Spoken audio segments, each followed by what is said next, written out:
নমস্কার। আজকের লাইভটি শোনার আগে সিট বেল্ট বেঁধে নিন। সবাই তো ফ্লাইটে ওঠেননি, তবে অনেকেই উঠেছেন, চড়েছেন যারা আমার প্রোফাইলে আছেন। তো যারা চড়েননি তারাও সিট বেল্ট বেঁধে নিন, কারণ সিট বেল্টের উপযোগিতা আপনারা জানেন। এই লাইভের বিষয় মূলত তিনটি বিষয় নিয়ে আলোচনা করব, সাম্প্রতিক বিষয়ের ওপরে অবশ্যই। জয় জগন্নাথের দিলীপ ঘোষ মহাশয়ের উপস্থিতি, এ নিয়ে অনেক জল্পনা কল্পনা, অনেকেই প্রশ্ন করেছেন। যদি ওই ধরনের বিষয় নিয়ে আমি আলোচনা করি না, কিন্তু বিষয়টি যেহেতু নতুন বিশ্ব ব্যবস্থা রিলেটেড, তাই তাকে টাচ করেই আমি একটি গুরুত্বপূর্ণ বিষয় আপনাদের সামনে তুলে ধরব। পরবর্তী বিষয়, মাধ্যমিক সিবিএসসি রেজাল্ট। অনেক অভিনন্দন, অনেক কনগ্র্যাচুলেশনস আমি দেখতে পাচ্ছি সোশ্যাল মিডিয়ায়। তো দেখছি কষ্ট হচ্ছে, হাসি পাচ্ছে, যন্ত্রণা হচ্ছে, সব কিছু মিলে একটা মিক্সড ব্যাগ। এবং তৃতীয় বিষয় অবশ্যই শিক্ষকদের ভবিষ্যৎ, শিক্ষক নয়, সরকারি শিক্ষকদের ভবিষ্যৎ। যে খেলাটা শুরু হয়েছে, এটা আগে থেকেই ছক কষা ছিল, যেটা কালমিনেশন পয়েন্টে আমরা কি দেখতে পাব সে বিষয়ে মানসিক প্রস্তুতি। তাই আমি বলেছি এই বিষয়গুলো এমনই বিষয়, তিনটি বিষয়, সিট বেল্ট বেঁধে নিন। আর এই সিট বেল্ট বাঁধতে বাঁধতে যারা আমার অনলাইনে এই মুহূর্তে আছেন, উপস্থিত আছেন, তারা জানান যে শোনা যাচ্ছে কি না। আমার মনে হয় শোনা যাচ্ছে, যাওয়া উচিত। যে প্রবলেমগুলো হয়েছিল, হচ্ছিল আর কি, সেটা শর্ট আউট করতে পেরেছি বলে মনে হচ্ছে আর কি, করা গেছে। তো পুরনো ফোন তো অনেক দিন হয়ে গেল, আপডেটও বন্ধ হয়ে গেছে। যাই হোক, আশা করি শোনা যাচ্ছে। কমেন্ট আমি দেখতে পাচ্ছি না, আমি বিগত লাইভেও কমেন্ট দেখতে পাইনি। সেটিং আনচেঞ্জড আছে, অথচ কমেন্ট দেখতে পাচ্ছি না। তো যাই হোক, একজন জানিয়েছেন, সৌম্য জানিয়েছেন যে শোনা যাচ্ছে। বেশ, প্রথম বিষয়, জয় জগন্নাথে দিলীপ ঘোষ মহাশয়ের উজ্জ্বল প্রজ্জ্বল উপস্থিতি কিসের ইঙ্গিত দিচ্ছে? সাদামাটা ব্যাপার, যেটা খুব সহজ ব্যাপার, সেটাকেও অনেকে দেখছি খুব জটিল করে দেখছেন। তো অনেকেই, আমি ফেসবুকে এবং আমার তথাকথিত সহযোদ্ধা, এরা অবশ্যই তথাকথিত বলেই আমি মনে করি, নইলে সেখানে গিয়ে অত সময় নষ্ট করার দরকারই ছিল না। সেসব খবরে গিয়ে তারা দেখতে পাচ্ছি যে দিলীপ ঘোষ মহাশয়কে ব্যঙ্গ করছেন, বিদ্রূপ করছেন। তিনি বিবাহ করেছেন, তার ব্যক্তিগত বিষয় যাই হোক, সেটা নিয়েও তো কম বিদ্রূপ হয়নি, করেছেন। তো সেটা না হয় বাদই দিলাম। তো কিন্তু এই মাননীয়ার আমন্ত্রণে তিনি সাড়া দিয়ে জয় জগন্নাথে দীঘায় উপস্থিত থেকেছেন, সেটা শ্রীক্ষেত্র। বক্তব্য রেখেছেন, বলেছেন এখার সঙ্গে আমার রাজনীতির কোনো যোগাযোগ নেই, দলের কোনো যোগাযোগ নেই, ভগবান সবার, জয় জগন্নাথ সবার, ভগবানের বিরুদ্ধে আমার কোনো বিরুদ্ধেও নেই, পক্ষেও নই, ভগবান ভগবান। আমার দল যদি এরকম হুইপ জারি করতো যে যাওয়া যাবে না, তবুও আমি যেতাম, আমি ভগবানের কাছে এসেছি। বেশ ভালো কথা। ব্যাপারটা যে আদৌ অতটা সরল নয় তা আমরা জানি, কিন্তু আমার দুঃখ হয় যখন আমার কিছু কিছু সহযোদ্ধা, খুব আনন্দের কথা যে হাতে গোনা তারা এখনও নিউ ওয়ার্ল্ড অর্ডার বোঝেননি, তারা এখনও রাজনৈতিক দলের চক্করেই আছেন। তারা গিয়ে এই বিভিন্ন খবরগুলোতে, এগুলো তো জানেন যে সব ভিডিও, মাননীয়ার সঙ্গে তার ভিডিও ছবি ভাইরাল হয়েছে, সেটাই স্বাভাবিক। সেখানে গিয়ে দিলীপ ঘোষ মহাশয়কে খুব গালাগালি দিচ্ছেন। কিভাবে? আমরা এত খাটাখাটনি করলাম আপনার জন্য, দাদার জন্য এত খাটাখাটনি করলাম, দলের জন্য এত খাটাখাটনি করছি, তো আপনি তো বিট্রে করলেন, বিশ্বাসঘাতকতা করলেন। যে তৃণমূলের বিরুদ্ধে আমাদের লড়াই, যে দিদির বিরুদ্ধে আমাদের লড়াই, দুর্নীতিপরায়ণ তৃণমূল দল, চোরের দল, ছ্যাঁচোরের দল, তো সেই দলের আমন্ত্রণে আপনি গেলেন, দিদির সাথে হাসি মুখে ছবি তুললেন, ভিডিও করলেন, বক্তব্য রাখলেন, হ্যাঁ, উদ্ঘাটনে অংশ নিলেন। এ তো চরম বিশ্বাসঘাতকতা। আপনি, হ্যাঁ, আপনি দলের কলঙ্ক, ইত্যাদি ইত্যাদি এসব তারা বলছেন।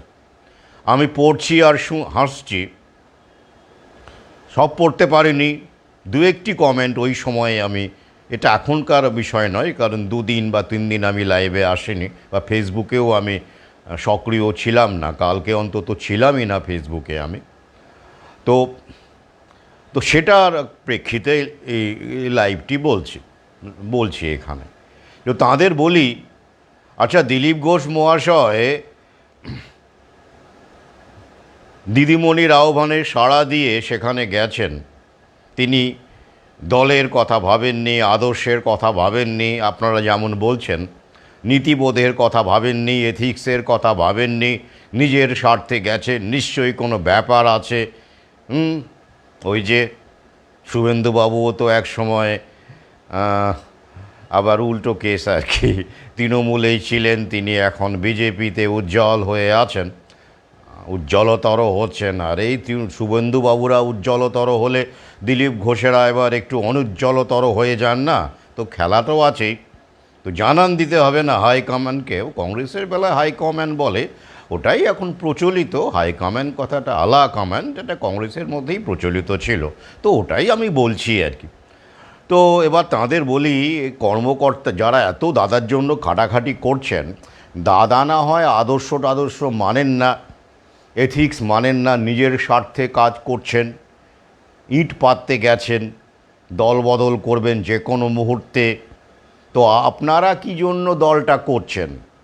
হ্যাঁ, যারা এসব কমেন্ট করেছেন, আদর্শ ইত্যাদি ইত্যাদি উল্লেখ করে, ইডিওলজি উল্লেখ করে, এথিক্স উল্লেখ করে কমেন্ট করেছেন, তো দিলীপ ঘোষ মহাশয় রাজনৈতিক নেতা।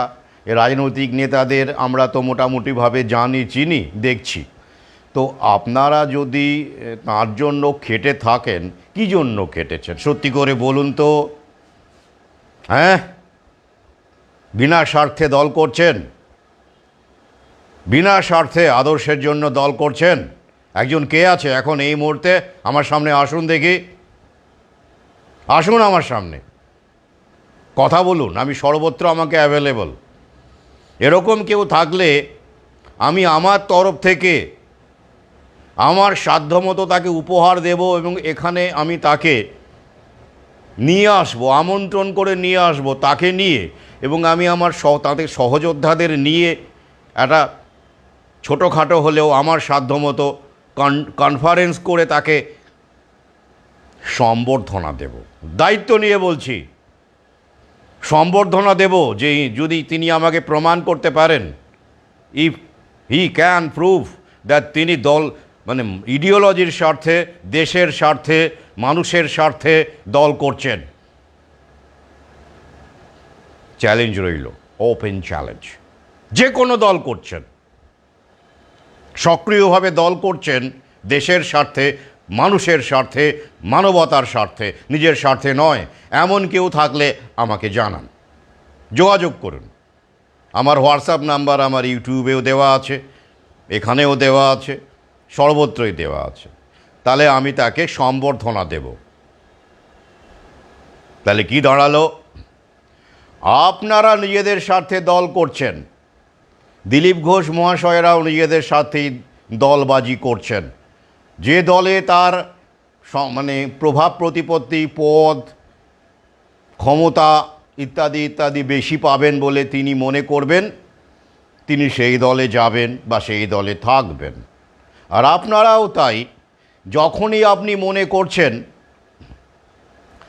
করবেন যে কোন দলে গেলে আপনার সুবিধে, কোন দল হ্যাঁ, ওরে বাপরে, শব্দটা খুব জুড়ে পড়বেন, আবার একটা অন্য মানে, মানে আসল মানেটা, বর্তমানে যে মানে সেটাই চলে আসবে, কোন দল। তো সেটা আপনারাও ভাবেন না, ভাবেন না কি? তো এরকম বহু কর্মকর্তা আছেন যারা দলবাজি, তারাও দল ছাড়েন, তৃণমূল থেকে বিজেপি করেন, বিজেপি থেকে তৃণমূলে যান, এটাই তো স্বাভাবিক। টপ লেভেলের কেউ দলবদল করলে খবর হয়, ছবি হয়, নিন্দা টিন্দা হয়, বিভিন্ন রকমের হয়, প্রশংসাও হয়, মালা বদল হয়, এসবই হয়। কিন্তু একদম নিচের লেভেলে যখন দল পরিবর্তন হয়, সেটা তেমন খবর হয় না। শুধু এইটুকু হয় ছোট্ট করে, অমুক দলের 213 জন, বা অমুক দলের 312 জন, বা অমুক পঞ্চায়েতের 515 জন বিজেপি থেকে তৃণমূলে এলেন, বা তৃণমূল থেকে বিজেপিতে গেলেন, এটা তো খবর হয়, আমি নিজে দেখেছি। তাহলে এসব না করে নিজের দিকে তাকান, বলুন হ্যাঁ আমার উপায় নেই তাই দল করছি, করে খাওয়ার জন্য করছি। কেউ কেউ করে খাওয়ার জন্য সত্যি তাদের অবস্থা খারাপ, তারা ব্যবহৃত হচ্ছেন, ভাতাতেও আর সংসার চলে না, তারা অবশ্যই একটু জুটিয়ে নেওয়ার জন্য করছেন, তাদের কথা বলছি না, তাদের সংখ্যা আছে অবশ্যই। কিন্তু এমনও আছেন যাদের অলরেডি জুটে আছে, যাদের অর্থটর্থ আছে, তারা ক্ষমতার জন্য, আরও মালকড়ির জন্য, গুছিয়ে নেওয়ার জন্য দল করছেন। দায়িত্ব নিয়ে বলছি, এদের সংখ্যা কম নয়, এদের সংখ্যা কম নয়। এরকম বহু কর্মকর্তাকে আমি ব্যক্তিগতভাবে চিনি। এই কারণেই তো দেশের এই অবস্থা।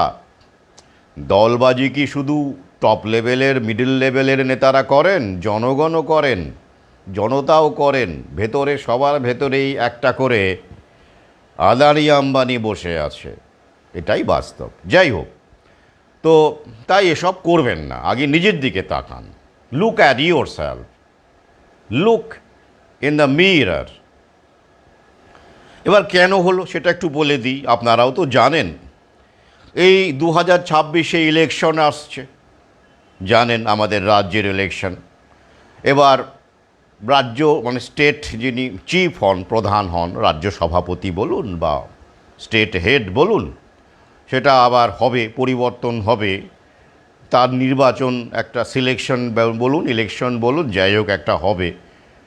টপ কন্টেন্ডারকে সুকান্ত বাবু আছেন, সুকান্ত মজুমদার সম্ভবত, তো তিনি এই মুহূর্তে পদে আছেন। তো তিনি তো আজীবন থাকবেন না, তাকেও এখন কম্পিটিশনের মধ্যে থাকতে হবে। দিলীপ ঘোষ মহাশয়ও আছেন, তিনি আগেও ছিলেন, হারাতে হয়েছে। এই যে তার আন্ডারে তো বিজেপি রেজাল্ট করতে পারছে না, পশ্চিমবঙ্গ জিততে পারছে না, দিদির কবলেই পড়ে আছে। তো সুতরাং দিলীপ ঘোষ তো চেষ্টা করে পারেননি, তো তাকে চেঞ্জ করা হয়েছিল। কিন্তু এখনও তিনি তো একটা উল্লেখযোগ্য ব্যক্তিত্ব। আবার শুভেন্দুবাবুও আছেন টপ নচদের মধ্যে। তো শুভেন্দুবাবু আমরা জানি যে তৃণমূল থেকেই বিজেপিতে গেছেন। তো এরকম অবস্থা, সমীকরণটা এই রকম।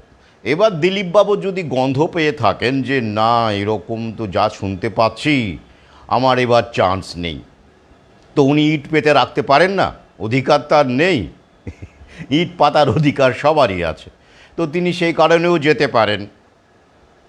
অথবা এমনও হতে পারে যে তিনি জানান দিলেন যে আমাকে যদি ভাবা এবার না ভাবো, তাহলে আমি কিন্তু রাস্তা পরিষ্কার করে রেখে দিলাম, হ্যাঁ বলে দিলাম।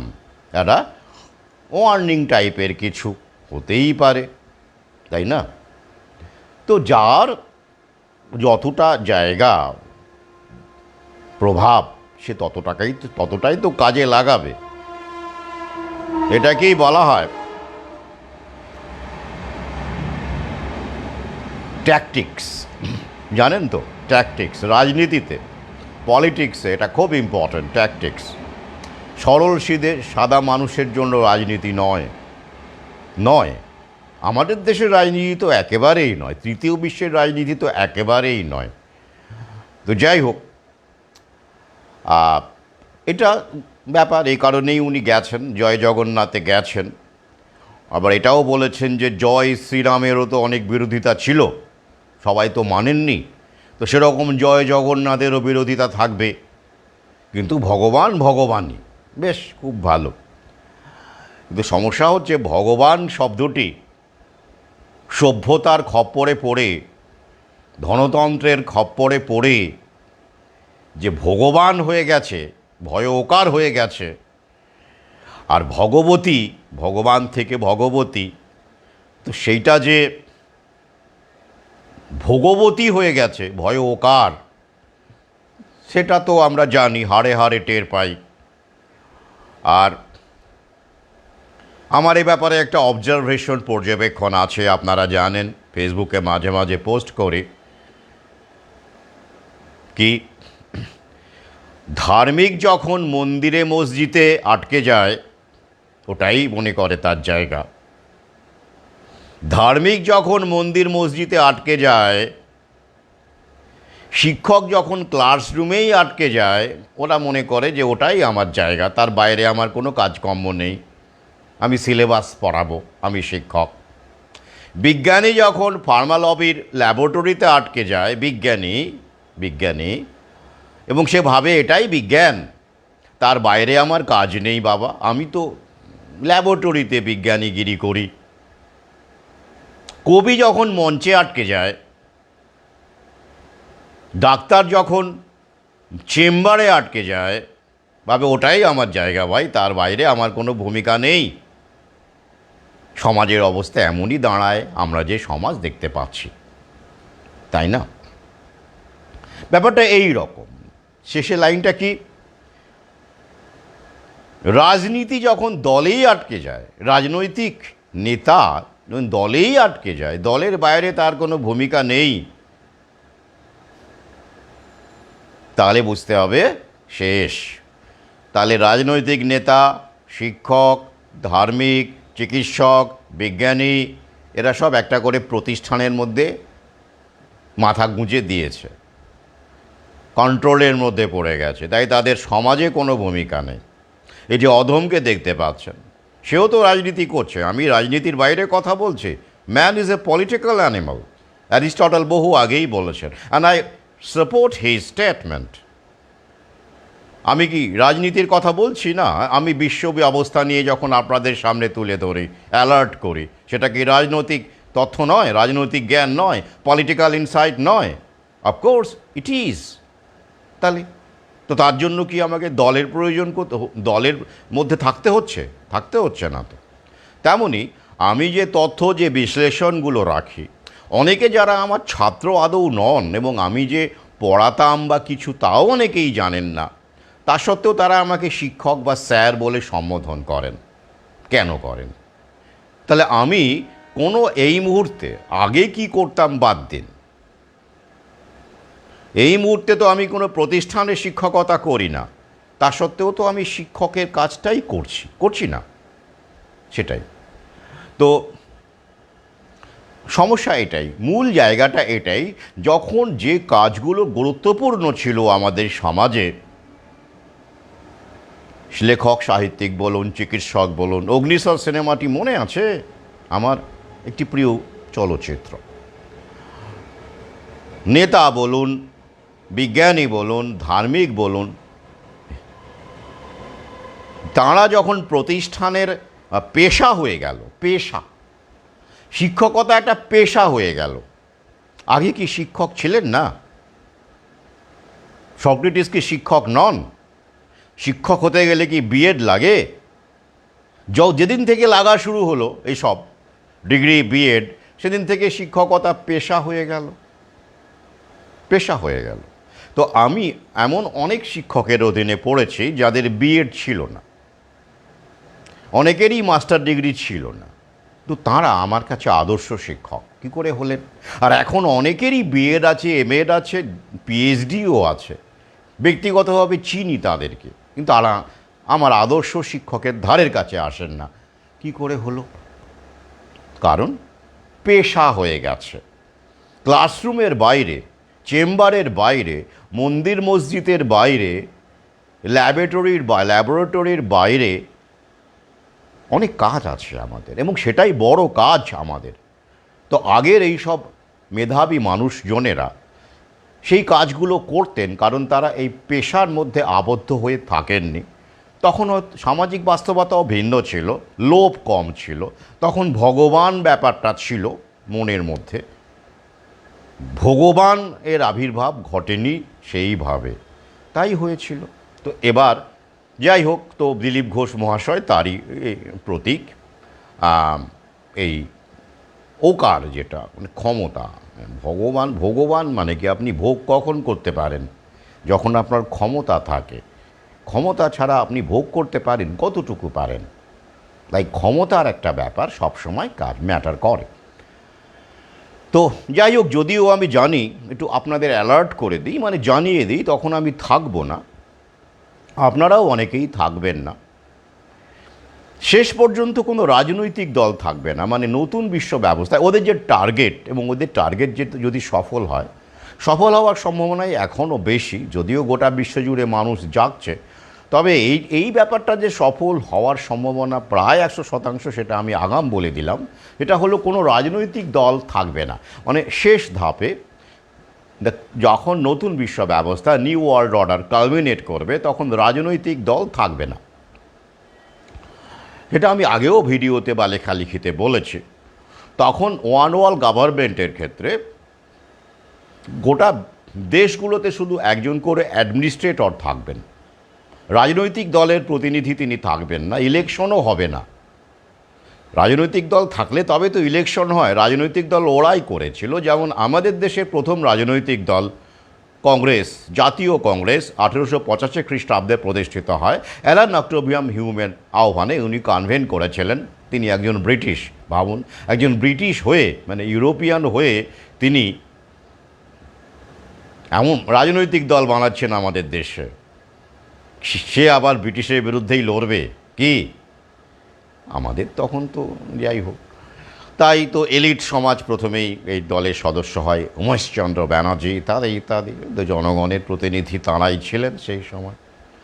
তো যাই হোক, সেই জায়নিস্ট শক্তি যারা পলিটিক্যাল পার্টি তৈরি করলো, কংগ্রেসকে দিয়ে যার সূত্রপাত, পরবর্তীকালে যত political party, I mean the mainstream political parties, they are all funded, established by this Zionist lobby. তাদের দ্বারাই ফান্ডেড এবং প্রতিষ্ঠিত। তো এরাই যেমন করে সরকারি ব্যবস্থা আস্তে আস্তে তুলে দিচ্ছে, প্রাইভেটাইজেশনের দিকে যাচ্ছে, তেমন করে এরাই রাজনৈতিক দলকে তুলে দেবে আগামীতে। কিভাবে? ভেরি সিম্পল, ফান্ডিং বন্ধ করে দেবে। এই যেমন ধরুন, সরকারি ব্যবস্থা যে উঠে যাচ্ছে, তার মূল কারণ কি? সরকারি শিক্ষা যে উঠে যাচ্ছে, শিক্ষকতার নিয়োগ নেই, আমি আসছি সেই বিষয়ে, শেষ অংশে আসবো। মূল কারণ ফান্ডিং নেই। সরকার আর ফান্ড করছে না, অর্থ দিচ্ছে না, কারণ ওই শক্তি যারা চাইছে যে ব্যক্তি পুঁজির বিকাশ ঘটুক, প্রাইভেট স্কুল হোক, কর্পোরেট স্কুল হোক, তো তারাই এখন সরকারকে কন্ট্রোল করছে। তো তাই হচ্ছে না, ফান্ডিং বন্ধ, ব্যবস্থা শিখেই, এটাই পলিসি। তো তখন তাহলে কি হবে? অ্যাডমিনিস্ট্রেটর দিয়ে পৃথিবী কন্ট্রোল হবে।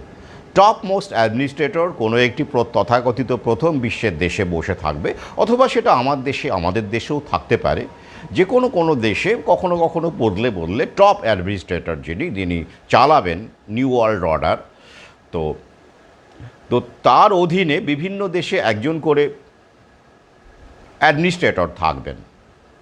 রাজনৈতিক দলের অস্তিত্ব থাকবে না, তাঁরাই নতুন বিশ্ব ব্যবস্থার বিধি প্রয়োগ করবেন, এবং কোনো ইলেকশন হবে না, কিছু হবে না। কি ব্যাপারটা ক্লিয়ার হচ্ছে না? আমি সহজ করে বলে দিই। আমাদের দেশে যখন রাষ্ট্রপতি শাসন জারি হয়, তখন রাজনৈতিক দলের ভূমিকা থাকে না। রাজনৈতিক দলের ক্ষমতাকে সাসপেন্ড করে দেওয়া হয় সেই সময়। তখন আসলে কারা চালায়? প্রশাসকরা চালায়, নামে রাষ্ট্রপতি। আমাদের দেশের রাষ্ট্রপতির কতটুকু ক্ষমতা আপনারা তো জানেন। You are well aware of the power of Indian president. তাহলে অ্যাডমিনিস্ট্রেটররাই চালায়, আইএএস আইপিএসরাই তখন দেশ চালায়। তো তখন রাজনৈতিক দলের ক্ষমতা থাকে না, সাসপেন্ড করা হয় সাময়িকভাবে। তো তেমন করেই ওটা সাময়িক হবে না, ওটা পার্মানেন্টলি হবে, ওটা ওদের টার্গেট। তখন রাজনৈতিক দলের কোনো গল্পই থাকবে না। যেমন করে ভারতবর্ষের ওই সাময়িকভাবে প্রেসিডেন্ট রুল আপনারা আমরা দেখিনি, কিন্তু আমাদের বাবা কাকারা দেখেছেন। তো তেমন করেই গোটা পৃথিবী চলবে। ক্লিয়ার হয়েছে তো? আর একটা বিষয় আপনাদের বলে দিই, পরে আসছি, এটা এর সঙ্গে রিলেটেড নয়, ওটা জীবিকার সঙ্গে রিলেটেড। তো যাই হোক, এবারে আসছি পরের বিষয়। এই যে একজন আবার বলছেন যে শোনা যাচ্ছে না হঠাৎ করে এখন, জানি না। এবার আরেকটা হঠাৎ করে কমেন্টে আমার চোখ পড়ে গেল। তো উমাপ্রসাদ পড়িয়াকে দেখতে পাচ্ছি। উমাপ্রসাদ, তুমি একটু জানাও তো যে শোনা যাচ্ছে কি না। এর মানে এমনও হতে পারে ফেক প্রোফাইল, কারণ এরা কি করে, ওইটা মানে ছবি টবি কিছু নেই। দেখতে পাচ্ছি শান্তনু ঘোষ বলে একজন, ডিসকারেজ করার জন্য বা লাইভটাকে কেটে যাতে করে আমি বিব্রত হই, এই কারণেও কিন্তু কেউ কেউ বলতে পারেন, কারণ এমন এলিমেন্ট তো আমার প্রোফাইলে কম নেই। তো ছবিহীন প্রোফাইল, তো ওই জন্য হঠাৎ করে তিনি এসে আমাকে একটু অ্যালার্ট করুন। হ্যাঁ, আমি ঠিক ধরেছি। এই প্রোফাইলটিকে আপনারা একটু দেখে নিন, একটু নজরে রাখুন তো, কারণ একে আমি ব্যক্তিগতভাবে চিনি না। হ্যাঁ, চিনলে তো বোঝা যায়। হ্যাঁ, বুঝতে পারছেন তো, শ্যামলী যাদব মহাশয়া, এরকম ফেক প্রোফাইল ছবিহীন বেশ কিছু ঢুকে গেছে আমার প্রোফাইলে। তো তাঁরা এইসব, হ্যাঁ, ধন্যবাদ অদিতি চন্দ্রা। ঠিক আছে, আমি কন্টিনিউ করছি। এই প্রোফাইলটিকে অনুগ্রহ করে একটু মার্ক করুন, একটু হ্যাঁ, এবার কমেন্টগুলো দেখতে পাচ্ছি। এবার মার্ক করে আমাকে একটু পাঠাবেন তো।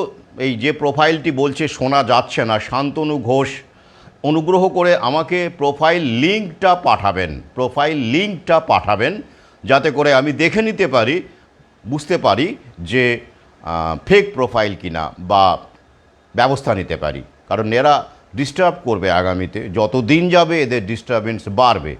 ধন্যবাদ, আমি কন্টিনিউ করছি। এবারে আসছি আমি ওই দ্বিতীয় প্রসঙ্গে, দ্বিতীয় বিষয়ে। সেটি হলো সিবিএসসির ফল বেরিয়েছে, আপনারা জানেন। মাধ্যমিকের ফল বেরিয়েছে, আপনারা জানেন। খুব দুর্দান্ত রেজাল্ট হয়েছে, আপনারা জানেন। অনেকেই অভিনন্দন জানাচ্ছেন, শিক্ষিকারা শিক্ষকদের পেজে ছাত্রছাত্রীর ছবি দেখে যে ফার্স্ট হয়েছে, অমুক স্কুলের, রায়গঞ্জের অমুক, বিভিন্ন রকম দারুণ নাম্বার পেয়েছে। বাংলা মিডিয়াম থেকে শুরু করে বিভিন্ন, মানে মাধ্যমিকেও অনেক ভালো ভালো রেজাল্ট করেছে। তো তাদের বলি, যারা মাধ্যমিকে বা এই সিবিএসসিতে দুর্দান্ত রেজাল্ট করলেন, র্যাঙ্ক করলেন, যত ভালো রেজাল্ট করেছেন, তাদের অবস্থা তত শোচনীয় হবে আগামীতে, ব্যতিক্রম দু একজন ছাড়া। আগে হ্যাঁ, দায়িত্ব নিয়ে বলছি এবং যুক্তি দিয়ে বলছি। তাই যাদের সন্তানেরা দুর্দান্ত রেজাল্ট করেছেন বলে লাফালাফি করছেন এবং শিক্ষক শিক্ষিকারা কনগ্র্যাচুলেট করছেন, তাদের আমি দোষ দিই না, কারণ তাদের মধ্যে আগামী সম্পর্কে কোনো ধারণা নেই। They are not aware of what is going to happen in near future and what is happening at present. তাদের ধারণা নেই। এটা যদি 20 বছর আগে হতো বা 15 বছর আগেও যদি হতো, তাও আমি বলতাম ঠিক আছে, অভিনন্দন জানান, বাহ, খুব ভালো, আমিও বলতাম। কিন্তু এখন বাস্তবতাটা ভিন্ন। এখন বলবেন না, এখন ভাবুন, আশঙ্কিত হন, যে কারণ এত ভালো দুর্দান্ত রেজাল্ট করা ছেলেমেয়েরা জেনারেলি বই পোকাই হয়, জেনারেলি, এবং তারা ইন্ট্রোভার্ট হয়, কম, মানে মানুষের সঙ্গে মিক্সিং স্কিল অত্যন্ত কম থাকে, বিভিন্ন পরিবেশে অ্যাডাপ্ট করার ক্ষমতা অত্যন্ত কম থাকে, বেশিরভাগই আরামপ্রিয় হন, ব্যতিক্রম বাদ দিয়ে কমফর্ট জোনে থাকতে ভালোবাসে। তো এই সব বাচ্চা কাচ্চারা, পড়ুয়ারা আগামীতে খুব ভয়ঙ্কর অবস্থার সম্মুখীন হবে। আমি কিছু ঘটনা এবং তথ্যের সাহায্যে আপনাদের বলছি। তাই এখন থেকে যদি এমন কোনো বাবা মা আমার প্রোফাইলে থাকেন, তারা সন্তানদের স্কিল ডেভেলপমেন্টের ব্যাপারে সচেতন হবেন।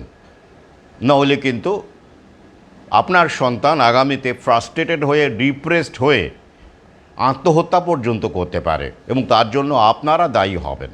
ওই কারণেই বলেছি, সিট বেল্ট বেঁধে নিন।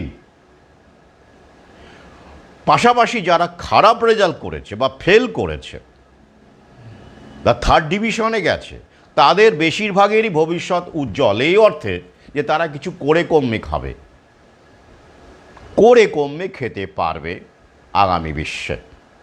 কি কেমন একটা উল্টো লাগছে না ব্যাপারটা?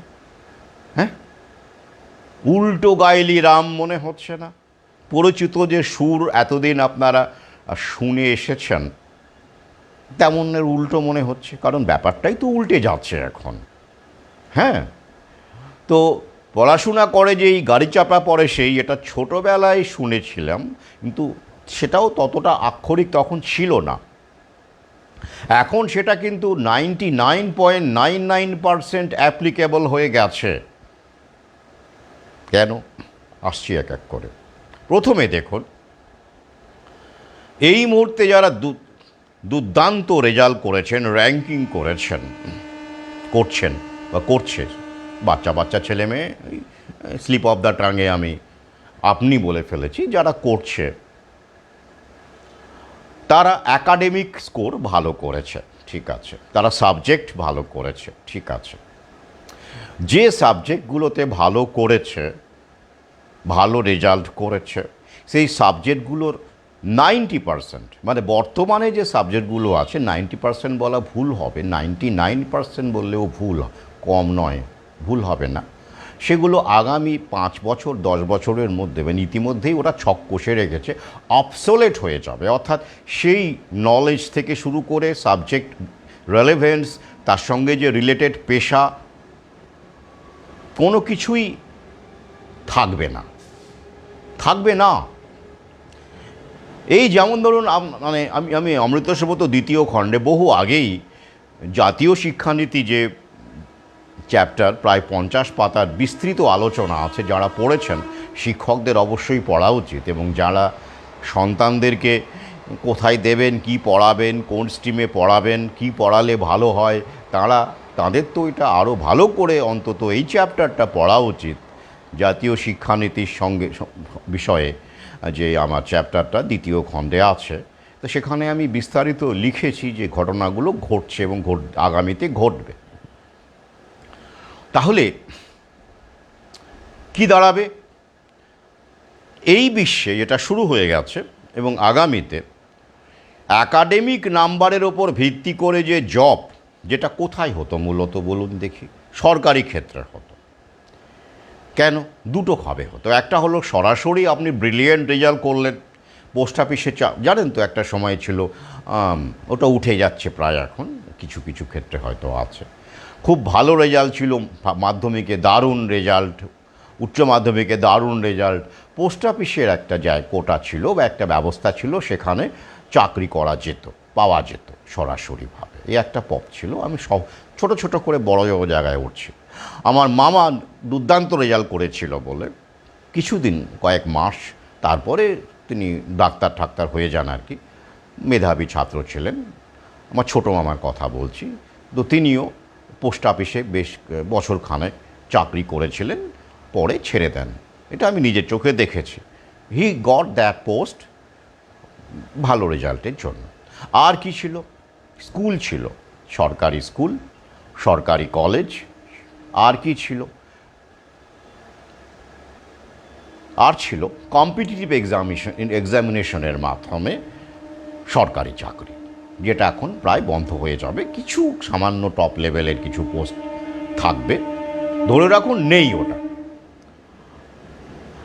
সেই ক্ষেত্রেও এই ভালো রেজাল্ট ইন্টারভিউয়ের সময় একটা ম্যাটার করতো। অ্যাকাডেমিক স্কোর কাগজে কলমে না হলেও ইন্টারভিউয়ের সময় একটা, আপনি অমুক প্রেসিডেন্সি কলেজ থেকে পড়েছেন বা অমুক জায়গা বেনারস হিন্দু ইউনিভার্সিটি থেকে পড়েছেন, পড়ে আপনি কোনো একটা সরকারি চাকরির পোস্টে আপনি রিটেন কোয়ালিফাই করলেন, আপনি এবার ইন্টারভিউতে যাচ্ছেন, সেক্ষেত্রেও আপনার অ্যাকাডেমিক স্কোর ডাইরেক্টলি না হলেও ইনডাইরেক্টলি ম্যাটার করতো।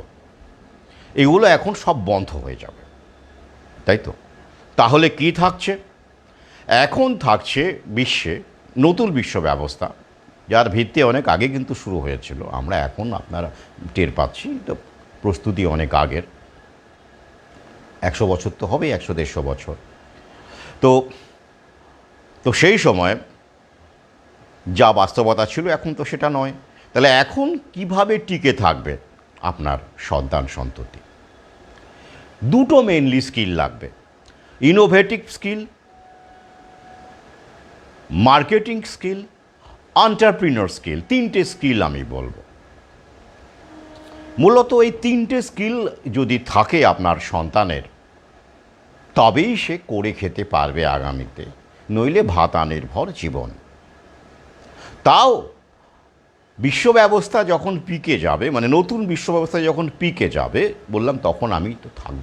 মোটামুটিভাবে ওরা টার্গেট করে রেখেছে 2070 জিরো কার্বন এমিশন।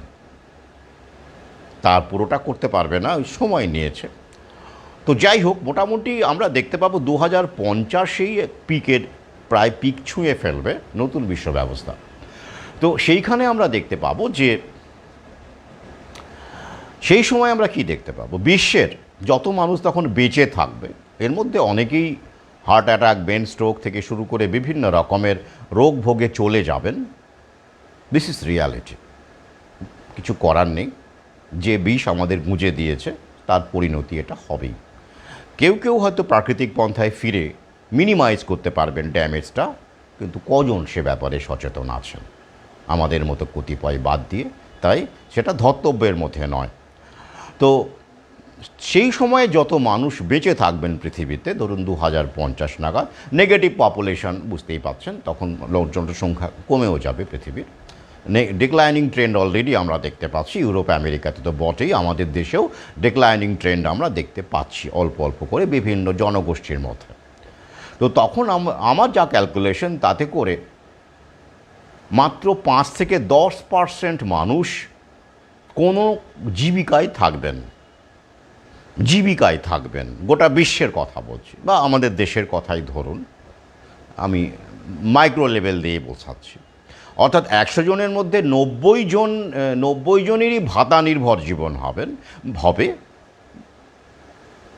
বাকি 10% এআই রোবোটিক্স যেহেতু এসে গেছে, তবু সেগুলোকে ফিট করার জন্য, এআইকে ফিট করার জন্য, এবং কর্পোরেট সেক্টরেও তো কিছু মানুষ লাগবে, আর রোবটকে মুভ করার জন্য তো কিছু লোক লাগে রে বাবা, রোবোকে মুভ করার জন্য। আর ওদের গোটা বিশ্বের সম্পদ ততদিনে ওদের হাতে চলে আসবে। টাকাটা তো একটা কাগজ, ফিয়াট কারেন্সি, এ নিয়ে আমার ভিন্ন বিষয় আছে, আলোচনা আছে।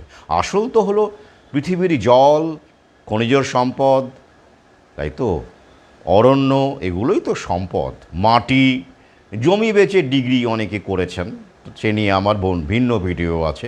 অনুগ্রহ করে জমিটা ধরে রাখুন, জমি বেচবেন না। যাদের জমি আছে তারা জমি বেচবেন না, মাটি কামড়ে রাখুন, জমিটা রেখে দিন। হ্যাঁ, বিশ্বজিৎ বিশ্বাস, এই তো আবার ডেঙ্গু ভ্যাকসিন আসছে, আবার অন্য সব আসছে, খাওয়াতেই থাকবে, ওটা গুঁজতেই থাকছে। তো সুতরাং তারও তো একটা কম্বাইন্ড এফেক্ট হবে। তো সুতরাং আমি ওই জন্যই বললাম যে পপুলেশন ডিক্লাইনিং ট্রেন্ড ইতিমধ্যেই আমরা দেখতে পাচ্ছি, 2050-এ সেটা একটা বড় আকার নেবে। তো তার 10% মানুষ কেউ চাকরি করবেন, কর্পোরেটে চাকরি করবেন, বিভিন্ন রকমের, এই 10%।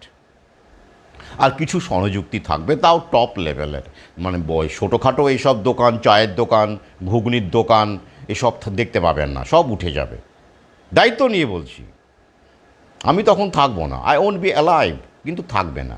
শুধু শপিং মল দেখতে পাবেন, সেখানে কিছু লোকজন কাজ করবে, তাও সেখানে রোবোরাই করবে কাজকর্ম মূলত।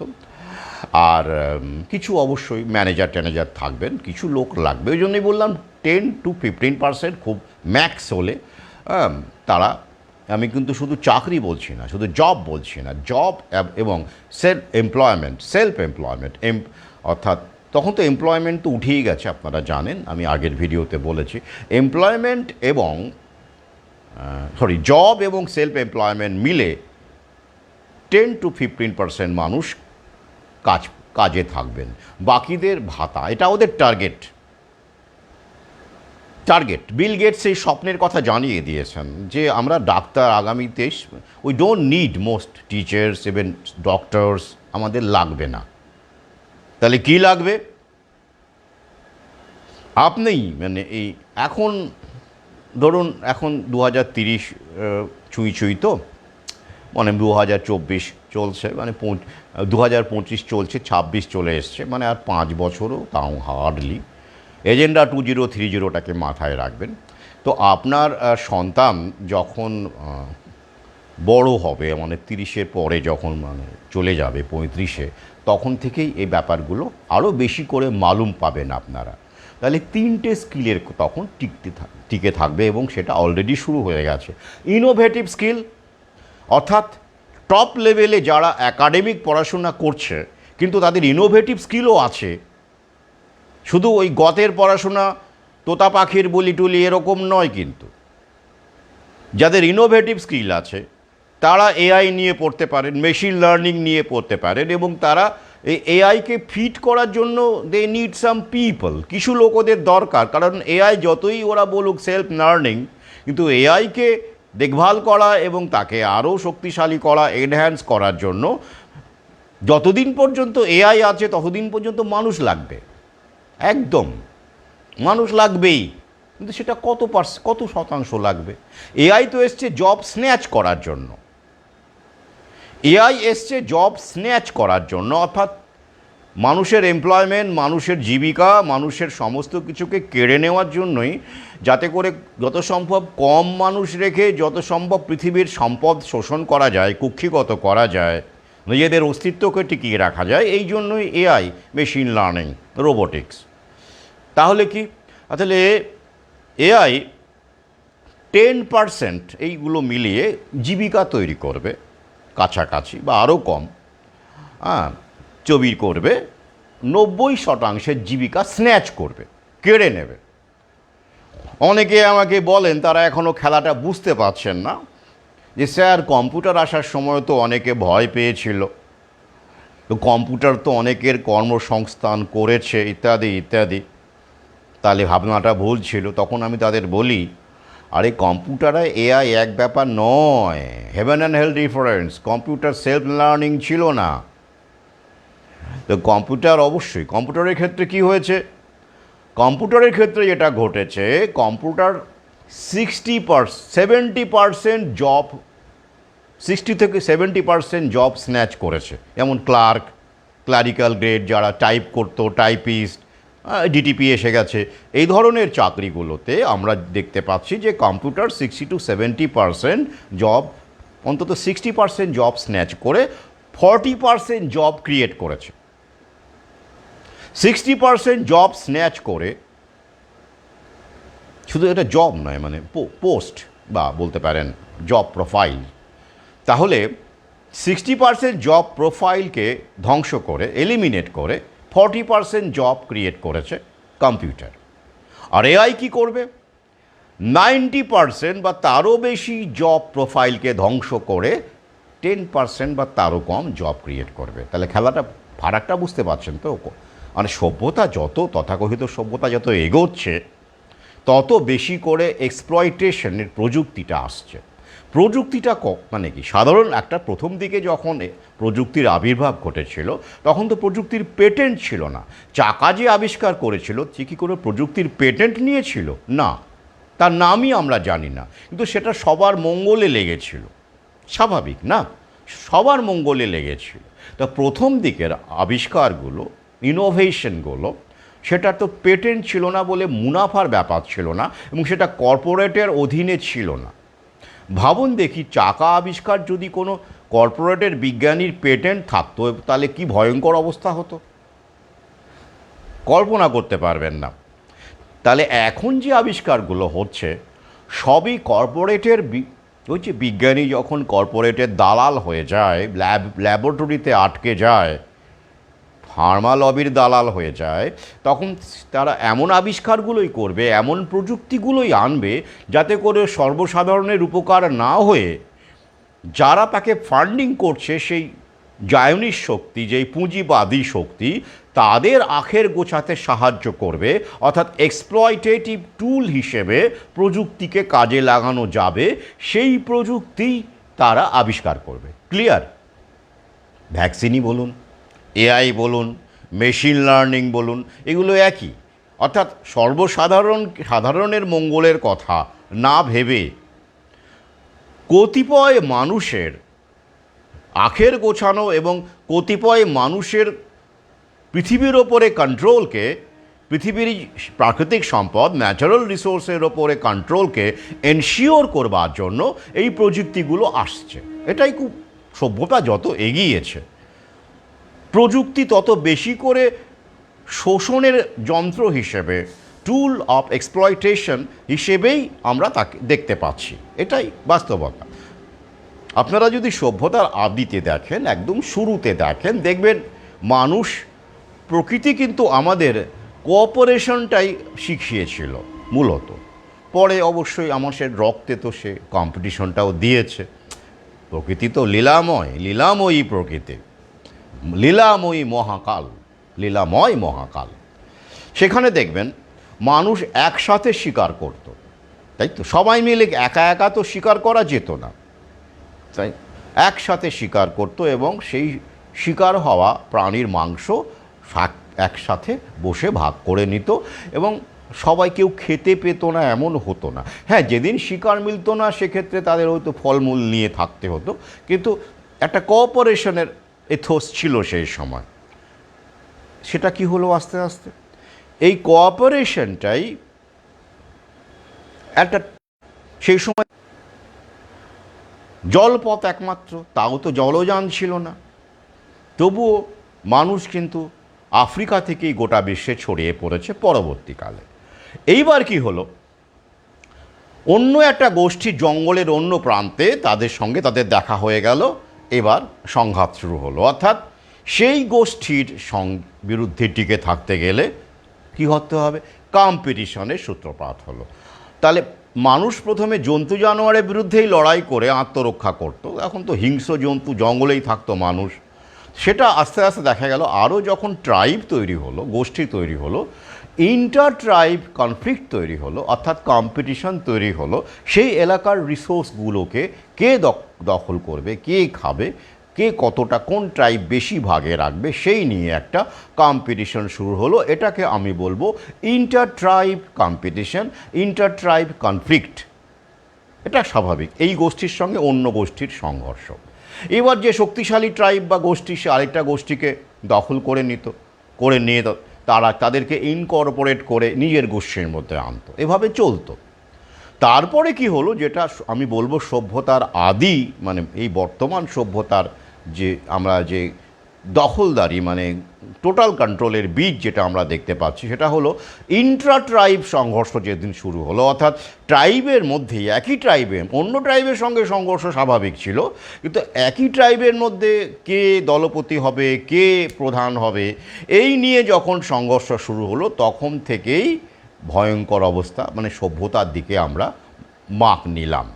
সেই ইন্ট্রা ট্রাইব, মানে ট্রাইবের ইন্ট্রা মানে মানে একই গোষ্ঠীর মধ্যে ইন্ট্রা, তো ইন্ট্রা ট্রাইব যখন শুরু হলো কনফ্লিক্ট, সেইটাই কালক্রমে পরিবর্তিত হতে হতে আস্তে আস্তে সামন্ততন্ত্র, রাজতন্ত্র থেকে অলিগার্কি, বর্তমানে আমরা যেটা দেখতে পাচ্ছি অলিগার্কি, অর্থাৎ কতিপয় মানুষের শাসন, অলিগার্কি।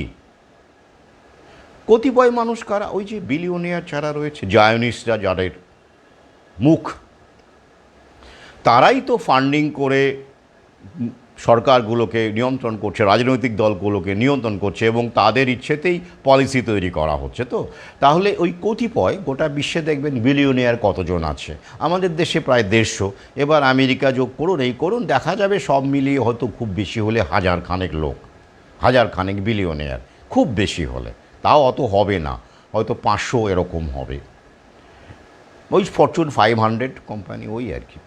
তো এরা মানে কি, গোটা বিশ্বে এখন লোকসংখ্যা কত, সেটা যদি 500 জনের ইচ্ছেতে নিয়ন্ত্রিত হয়, এবং উপরে অবশ্যই জায়নিস্ট, তারাই তো সোনাগুলো সব ওদের দখলে, ইহুদিদের সোনা, ওরে বাপ রে বাপ, তারাই এই কোম্পানিগুলোকে মদত দিয়ে তৈরি করে রেখেছে, তাদের মুখ আর কি, তারাই ফাইন্যান্স করে, ভেঞ্চার ক্যাপিটালিস্ট বলুন, যাই বলুন। তাহলে 500টা মানুষ মিলে যদি আমরা ধরি, খুব কম করেও যদি ধরি, আরও যদি গভীরে যান দেখবেন 500 নয়, রথচাইল্ড, রকফেলার পরিবার, এই যে পরিবারগুলো আছে, তাদের ট্রাস্টি বোর্ডের কতজন মেম্বার আছে, এবং সেটাকে যদি ধরেন তাহলে দেখবেন আরও কম, অর্থাৎ মোটামুটিভাবে আমার ক্যালকুলেশনে 25 থেকে 30 জন মানুষ গোটা পৃথিবী এখন নিয়ন্ত্রণ করছে। তাহলে কি হলো? অলিগার্কি হলো না? হলো তো। তো যাই হোক, এবারে আসছি, তাহলে এই যে জব ওরিয়েন্টেড যেটা বলছিলাম, তাহলে এই যে যারা খুব ভালো রেজাল্ট করছে তাদের মধ্যে যদি কোনো পড়ুয়া ইনোভেটিভ স্কিল থাকে তবেই তারা হয়তো এআই ফিডার হতে পারে, বা মেশিন লার্নিং বলুন, রোবোটিক্সে কিছু কন্ট্রিবিউট করতে পারে।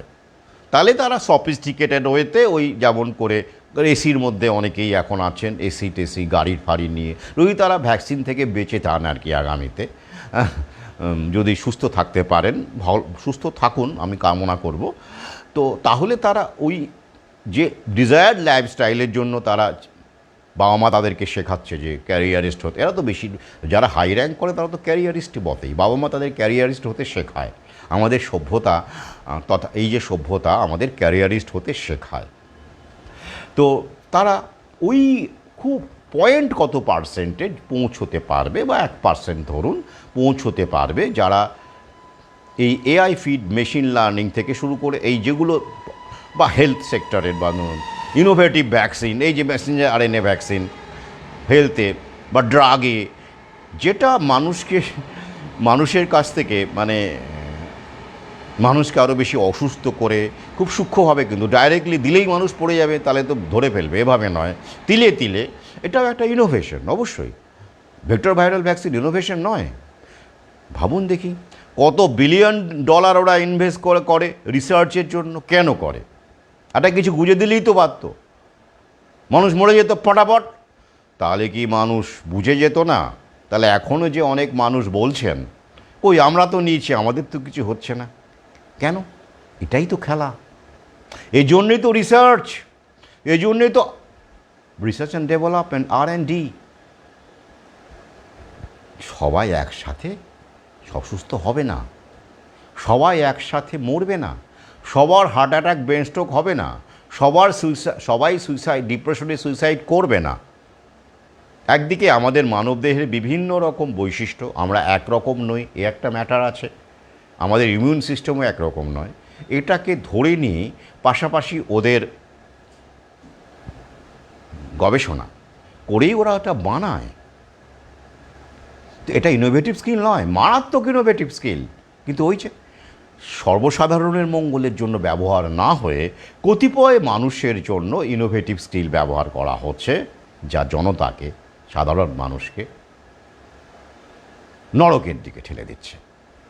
তেমনি সর্বক্ষেত্রেই যে আগামীতে কোন সেক্টরগুলো ইম্পর্ট্যান্ট থাকবে, অবশ্যই হেলথ সেক্টর। এখানে ইনোভেটিভ স্কিল লাগবে, রিসার্চ অ্যান্ড ডেভেলপমেন্টে লাগবে, অর্থাৎ আপনার সন্তান যদি সেই লেভেলের হয় তাহলে আপনি ইনোভেশনে যদি ব্যাপার থাকে আপনি দেখে নিন, তার মধ্যে সেই পুঁথিগত বিদ্যা ছাড়া সে অন্যরকমভাবে ভাবতে পারে কি না, তারও একটা পদ্ধতি আছে, কিন্তু জাজ করা যায়। ইউ ক্যান জাজ by asking simple questions whether your son or daughter has that innovative skill or not, by giving him some simple puzzles and asking some questions. কাউন্সিলররা এটা করে। তো একটা সময় আমিও করতাম, যখন আমার কাছে অনেক অভিভাবক তাদের সন্তানদের নিয়ে আসতেন তাদের ক্যারিয়ার অপরচুনিটি, তখন আমার তো সেন্টার ছিল Laha school of competition, Google search করলে পেয়ে যাবেন, আমি এডুকেশনেও ছিলাম। তো তখন এই কাজগুলো আমি করতাম টু ফাইন্ড আউট কার কীরকম স্কিল আছে। তো এটা এখন অনেক ভাইটাল হয়ে যাবে এই ক্যারিয়ার অপরচুনিটিগুলো কিন্তু খোঁজার ক্ষেত্রে। এটা গেল, ইনোভেটিভ স্কিল থাকলে সে টিকে গেল, এবং শুধু সাধারণ ইনোভেটিভ স্কিল নয়, টপ লেভেলের ইনোভেটিভ স্কিল থাকতে হবে কিন্তু।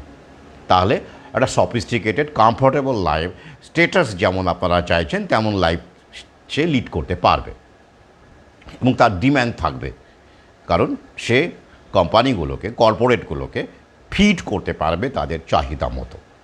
এ একটা গেল। আর কি? মার্কেটিং স্কিল, এক কথায় selling skill. You should know how to sell yourself, at the same time sell the product of the company.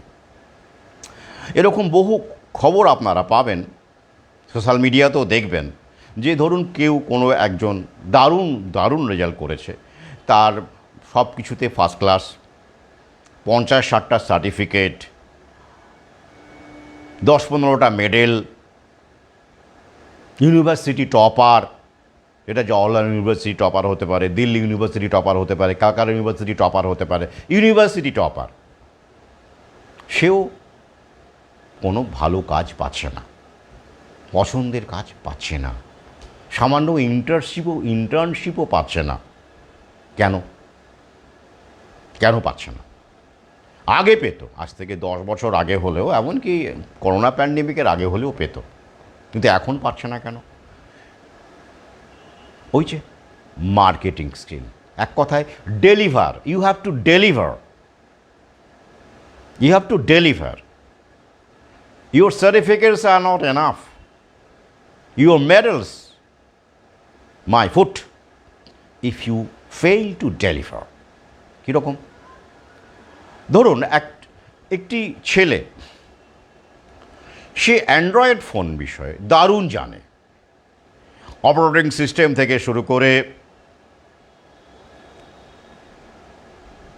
Say Android 100টা ফোনের 100টা মডেলের কোন মডেলের কী ফিচার্স, কোন ক্যামেরা কী কাজ করে, কার জুম ভালো, কোনটা কত মেগাপিক্সেল,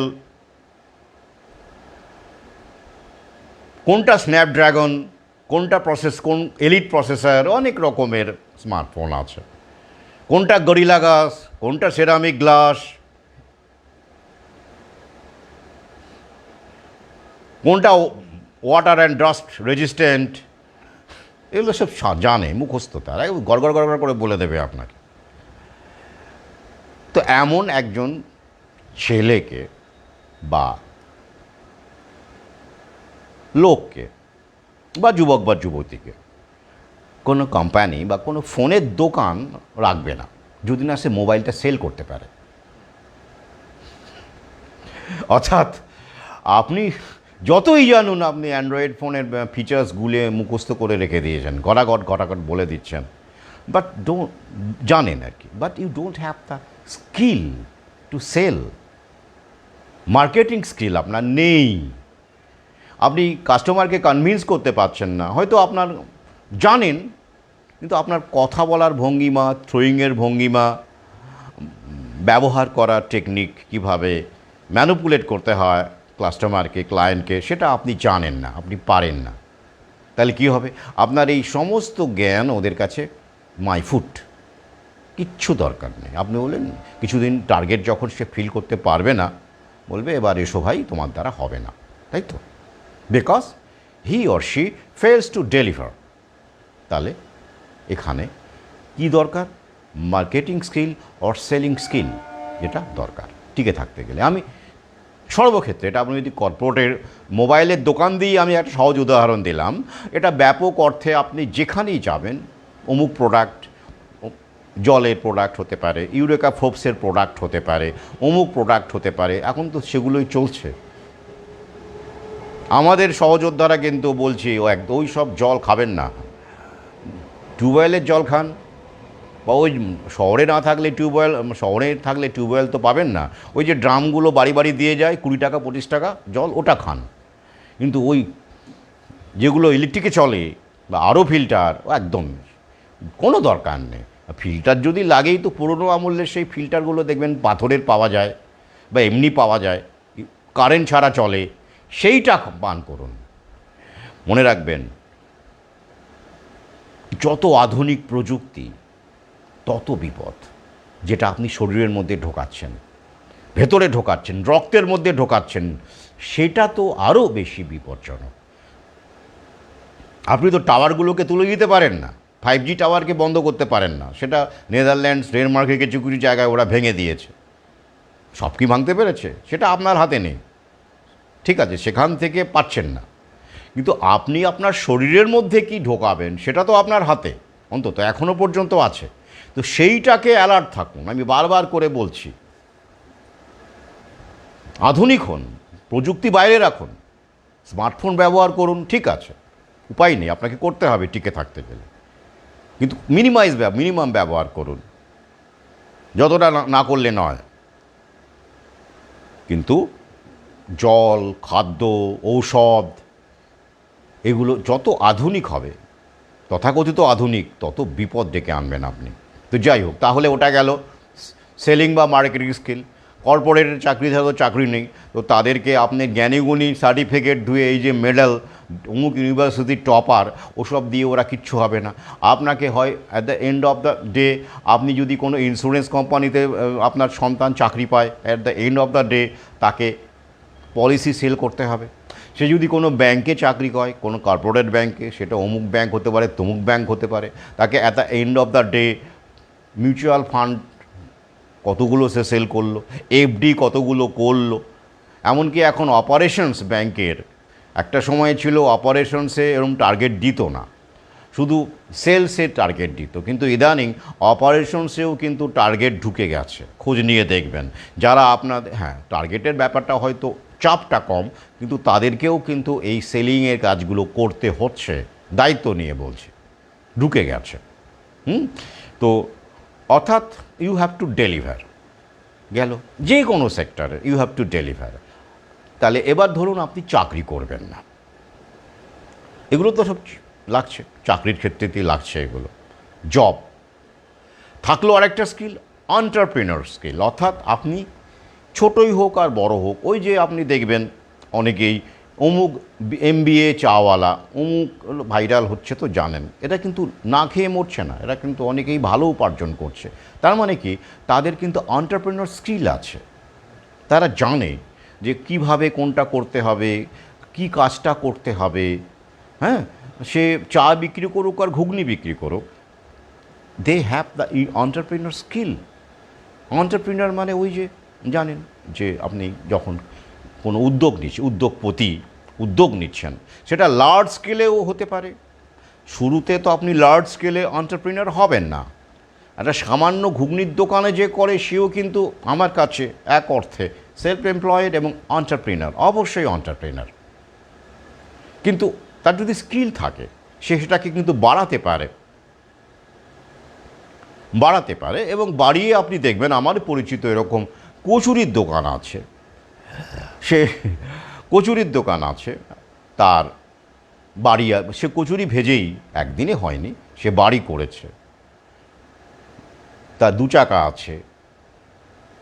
কি করে করলো? ওই যে এন্টারপ্রেনার স্কিল। শুধু কচুরি ভাজলে হবে না, সেটাকে ঠিকঠাক করে মেনটেন করতে হবে, ভাবতে হবে ব্যবসা বাড়ানো হয় কি, একটা কচুরির দোকান থেকে আরেকটা কচুরির দোকান। কিন্তু সমস্যা হচ্ছে কি জানেন, এইখানেই হচ্ছে একদিক থেকে ওই এন্টারপ্রেনার যে বিষয়টা, এখানেই হচ্ছে একটা, আমি যেমন বলছি এটা, আবার পাশাপাশি এটাও আমার মাথায় কাজ করে সবসময়, যে সিস্টেমটা এমনই আমাদেরকে ঠেলে দেয়। এইটা করতে গিয়েই ধরুন একটা ছোট্ট দোকান থেকে আপনি শুরু করলেন, আপনার স্কিল আছে, এন্টারপ্রেনার স্কিল আছে, করতে তারপরে আপনি অসৎ পদ্ধতি নিলেন, রাজনৈতিক দলের, মানে বড় হলেন, একটু রাজনৈতিক দলের সংস্পর্শে এলেন, এসে আস্তে আস্তে আপনার মধ্যে সে আদানি আম্বানি আছেই, আপনি তখন এমন শোষক হয়ে উঠলেন। অর্থাৎ আপনি থামলেন না, আপনি স্কিলটাকে কাজে লাগিয়ে, পাশাপাশি ম্যানিপুলেটিভ পাওয়ারকে কাজে লাগিয়ে দুর্দন্ত প্রতাপ হতে গিয়ে এবং আরও অর্থ উপার্জন করতে গিয়ে, তখন আপনি কি হয়ে গেলেন?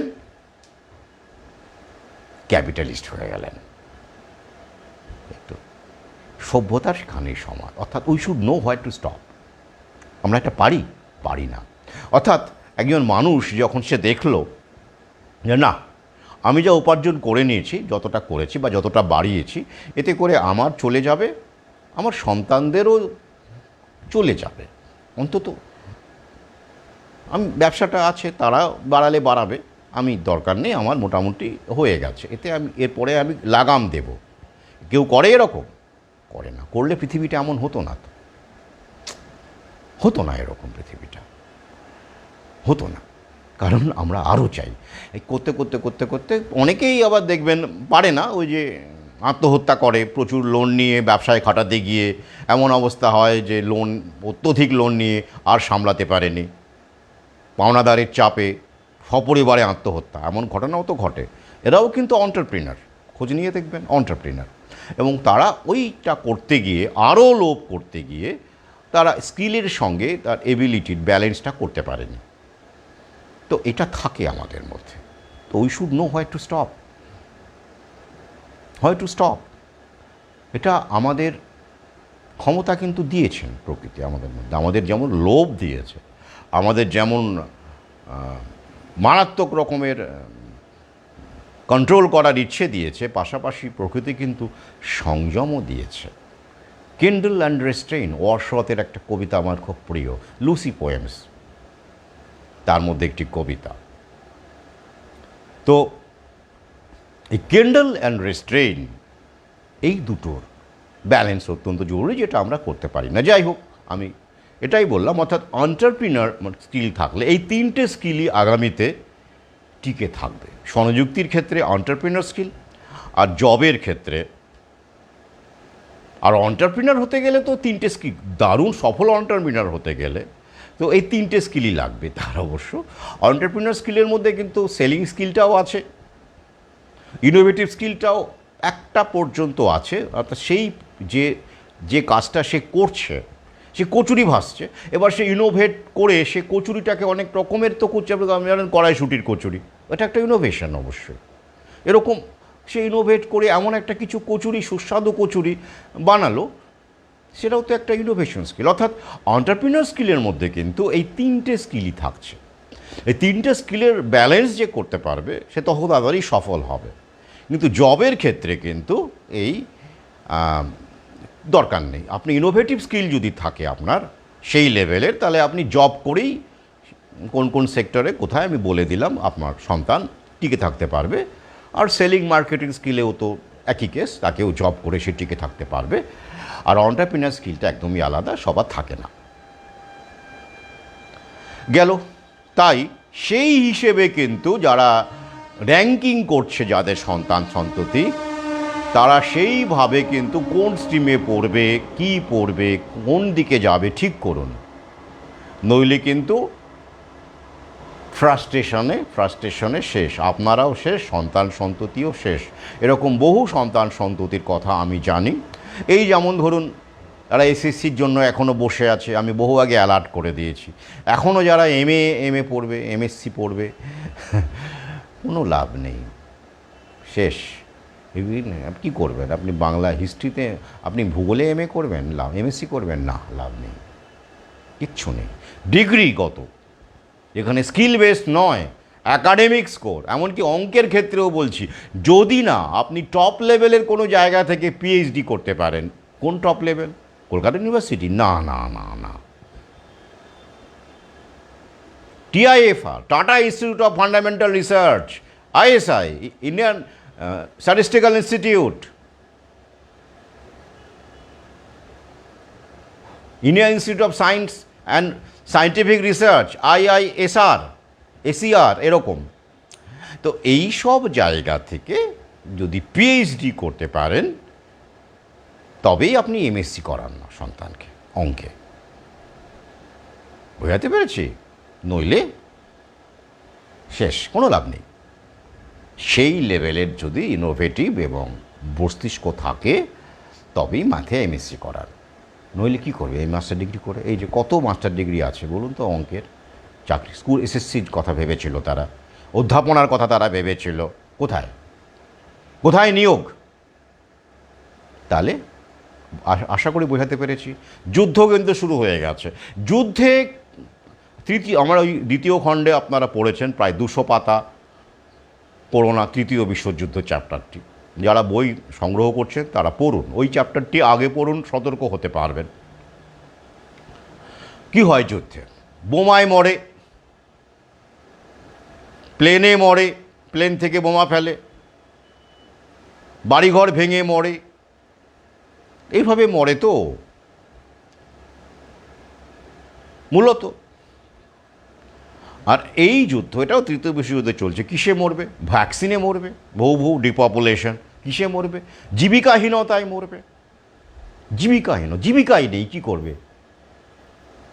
ওটাও তো এক ধরনের যুদ্ধের ফলে হয়। যুদ্ধের সময় কী হয়? জীবিকা থাকে না। এখানেও জীবিকাহীনতা আপনারা দেখতে পাচ্ছেন। নিয়োগ নয়, অন্তত বিয়োগ চলছে, বহু আগেই বলেছি, আসছি আমি লাস্ট পার্টে।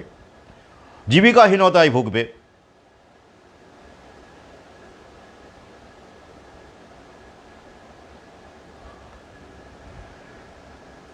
বাড়ি ধ্বংস হয়, বোমা পড়ে ধ্বংস হয়, ঠিক আছে, গাড়িও ধ্বংস হয়।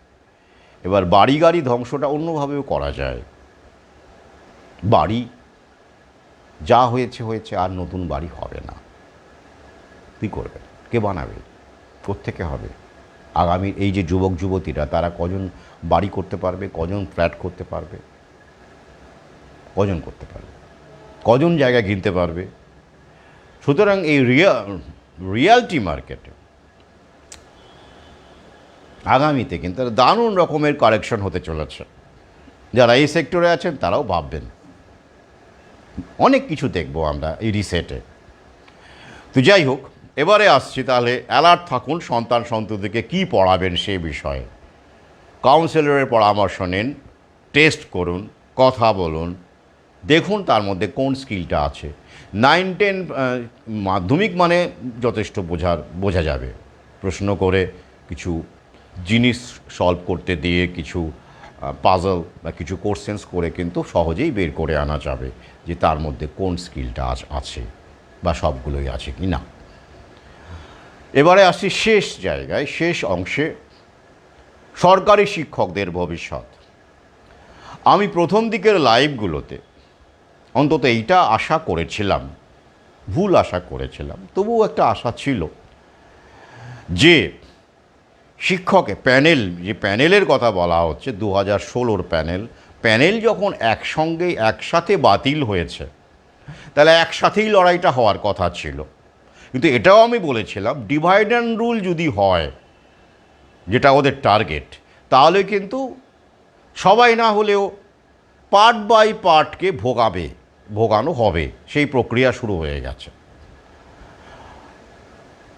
আসছি এক এক করে, তৈরি থাকুন মানসিকভাবে। আমি এটাও বলেছিলাম যে একসাথে লড়াই করতে গেলে একটা সংগঠন হয়, 1000টা সংগঠন হয়ে গেল। এবার খেয়াল করুন কিভাবে খেলাটা হলো।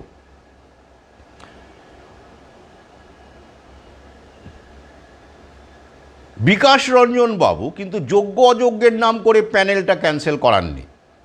করেছেন? না, উনি নিজেই বলেছেন এটা প্রসেসটা গণ্ডগোল, এটা ওই টোটাল সিস্টেমটা কারাপ্ট বলে যা প্রোডাকশন দিয়েছে সবটাই কারাপ্টেড, এই তত্ত্বে ইনি বলেছেন। মেকানিজমটাই গণ্ডগোলের মেকানিজম, তাই প্যানেল ক্যান্সেলের কথা তিনি সওয়াল করেছিলেন। এটা ওনার দায়িত্ব ছিল। বললাম না, একযোগে কাজটা হচ্ছে। মাননীয়া আছেন, উকিল আছেন, মানে দলের উকিল, নির্দিষ্ট দলের উকিল, আদালত বিচারক আছেন, ওই যে তিনি আবার দল বদলে বুঝিয়ে দিয়েছেন তিনি আসলে কোন দলের মানসিকতার লোক। অভিজিৎ গাঙ্গুলি মহাশয় জানেন এখন কোন পদে আছেন, যিনি একসময় ভগবান হয়েছিলেন। আপনারা যেসব শিক্ষকেরা এখন অনেকেই ভয়ঙ্কর রকমভাবে অবসাদগ্রস্ত, তারাই অনেকেই সেই সময় অভিজিৎ গাঙ্গুলিকে ভগবান বলেছিলেন। তখন আমি হেসেছিলাম। সেই ভগবান আপনাদেরকে, যাই হোক, তাহলে বিকাশ রঞ্জন বাবু কিন্তু পুরো প্যানেলটাকেই বাতিল করেছিলেন, করার পক্ষে সওয়াল করেছিলেন, যেহেতু মেকানিজমটাই গণ্ডগোলের। তুমি বারবার বলেছেন, উনি যোগ্য অযোগ্য বলেননি। তাহলে যোগ্য অযোগ্য কারা করলো ভাগটা? সংগঠনকে দিয়ে করানো হলো। হ্যাঁ, সংগঠনকে দিয়ে করানো হলো। We want segregation. এবার সংগঠনকে দিয়ে বিভাজনের কাজটা করানো হলো। দায়িত্ব নিয়ে বলছি, দেখে নেবেন। তাহলে প্যানেল ক্যান্সেলের খেলাটা শুরু থেকে কি হলো? বেনজল ঢোকালেন মাননীয়া, ঘুষ টুস তো অবশ্যই হয়েছে আমরা জানি। যাতে করে কেস করা যায়, মামলা করা যায়, তার সুযোগ করে দিলেন মাননীয়া এবং তার প্রতিনিধি এসএসসি। গেল। এইবার সেই সুযোগটা নিলেন কে? বিরোধী দল, অর্থাৎ একজন বিকাশবাবু, তারই প্রতিনিধি। সবই নতুন বিশ্ব ব্যবস্থার পুঁজিপতিদের দালাল হিসেবে কিন্তু কাজ করছেন। কি? এই যে মামলা। এবং কিছু যুবক যুবতী যারা জীবনে কখনো মামলা করেননি বা এই ব্যাপারে তার অভিজ্ঞতায় নেই, যাদের আর্থিক ক্ষমতা নেই, তাদেরকে সামনে এগিয়ে শিখণ্ডী করে মামলা করা হলো। তাদের দেখবেন, তাদের প্রোফাইলগুলো দেখবেন, তাদেরকে মামলাবাজ বলে মনে হয় না। তাদেরকে বলা হলো যে তোমরা মামলা করলে তোমরা চাকরি পাবে। আগে হ্যাঁ এমন করে বলানো হয়েছিল, তাঁরাও বলেছেন বিবৃতিতে, আমরা তো আর চাকরি খাওয়ার জন্য মামলা করিনি, আমাদের বলা হয়েছিল তোমরা মামলা করলে আমরা চাকরি পাবো। কোথায় চাকরি তারা পেয়েছেন? উল্টে চাকরি গেল। অর্থাৎ তাদেরকে মোহরা হিসেবে, বোড়ে হিসেবে ব্যবহার করা হয়েছে। বেশ, এবার কি হলো? 26-এর প্যানেল, এরকম আরও প্যানেলের গল্প আসছে আগামীতে, আমি মানসিক প্রস্তুতি দিয়ে রাখতে চাইছি বলে এই লাইভটা করছি। গেল। আচ্ছা, এবার মামলা করা হলো এবং সে পদ্ধতি অনুসারে একেবারে বিকাশবাবু রেডি ছিলেন, উনি বলে দিলেন। বেশ, কিন্তু সমস্যা হলো কি, সবাইকে একসাথে বসিয়ে দিলে, সবার মাইনে একসাথে বন্ধ করে দিলে ভয়ঙ্কর অবস্থা হতো। 26,000 এক হয়ে যেত, তো সবার ভরে হাঁড়ি বন্ধ, সবার ইএমআই বন্ধ, সবার অমুক বন্ধ, সবার মারাত্মক অবস্থা। তাহলে কি হলো? এবার সংগঠনকে লেলিয়ে দাও। সংগঠনও ওদের হাইজ্যাক্ট। দেখলেন না, ডিএ সংগঠন আছে কি একটা, মাঝে মাঝে চাঁদা তোলে, আর এত চাঁদা তুলেও ডিএর হিয়ারিং ডেটটা হচ্ছে না। কেন হচ্ছে না? সবই যোগ সাজস। তাহলে এবার সংগঠনকে লেলিয়ে দাও, কি যোগ্য অযোগ্য চাই, আমরা যোগ্য। ব্যাস হয়ে গেল। এইবার যোগ্য অযোগ্য 22 লক্ষ ওএমআর কোথায়? জলে। আচ্ছা গেল, ওটা চলে গেল।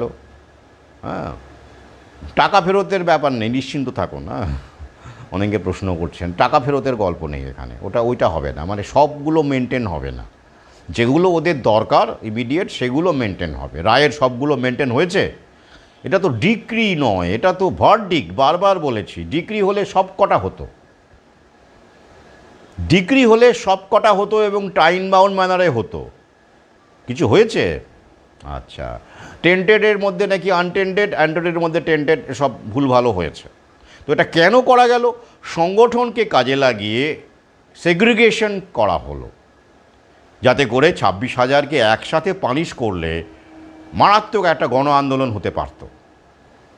26,000 স্বামী স্ত্রী ধরলে, পরিবারকে ধরলে, 26 কোনো 52 বা তাদের পরিজন, মানে প্রায় লাখখানেক না হলেও 80,000 90,000 মানুষ হয়ে যেত।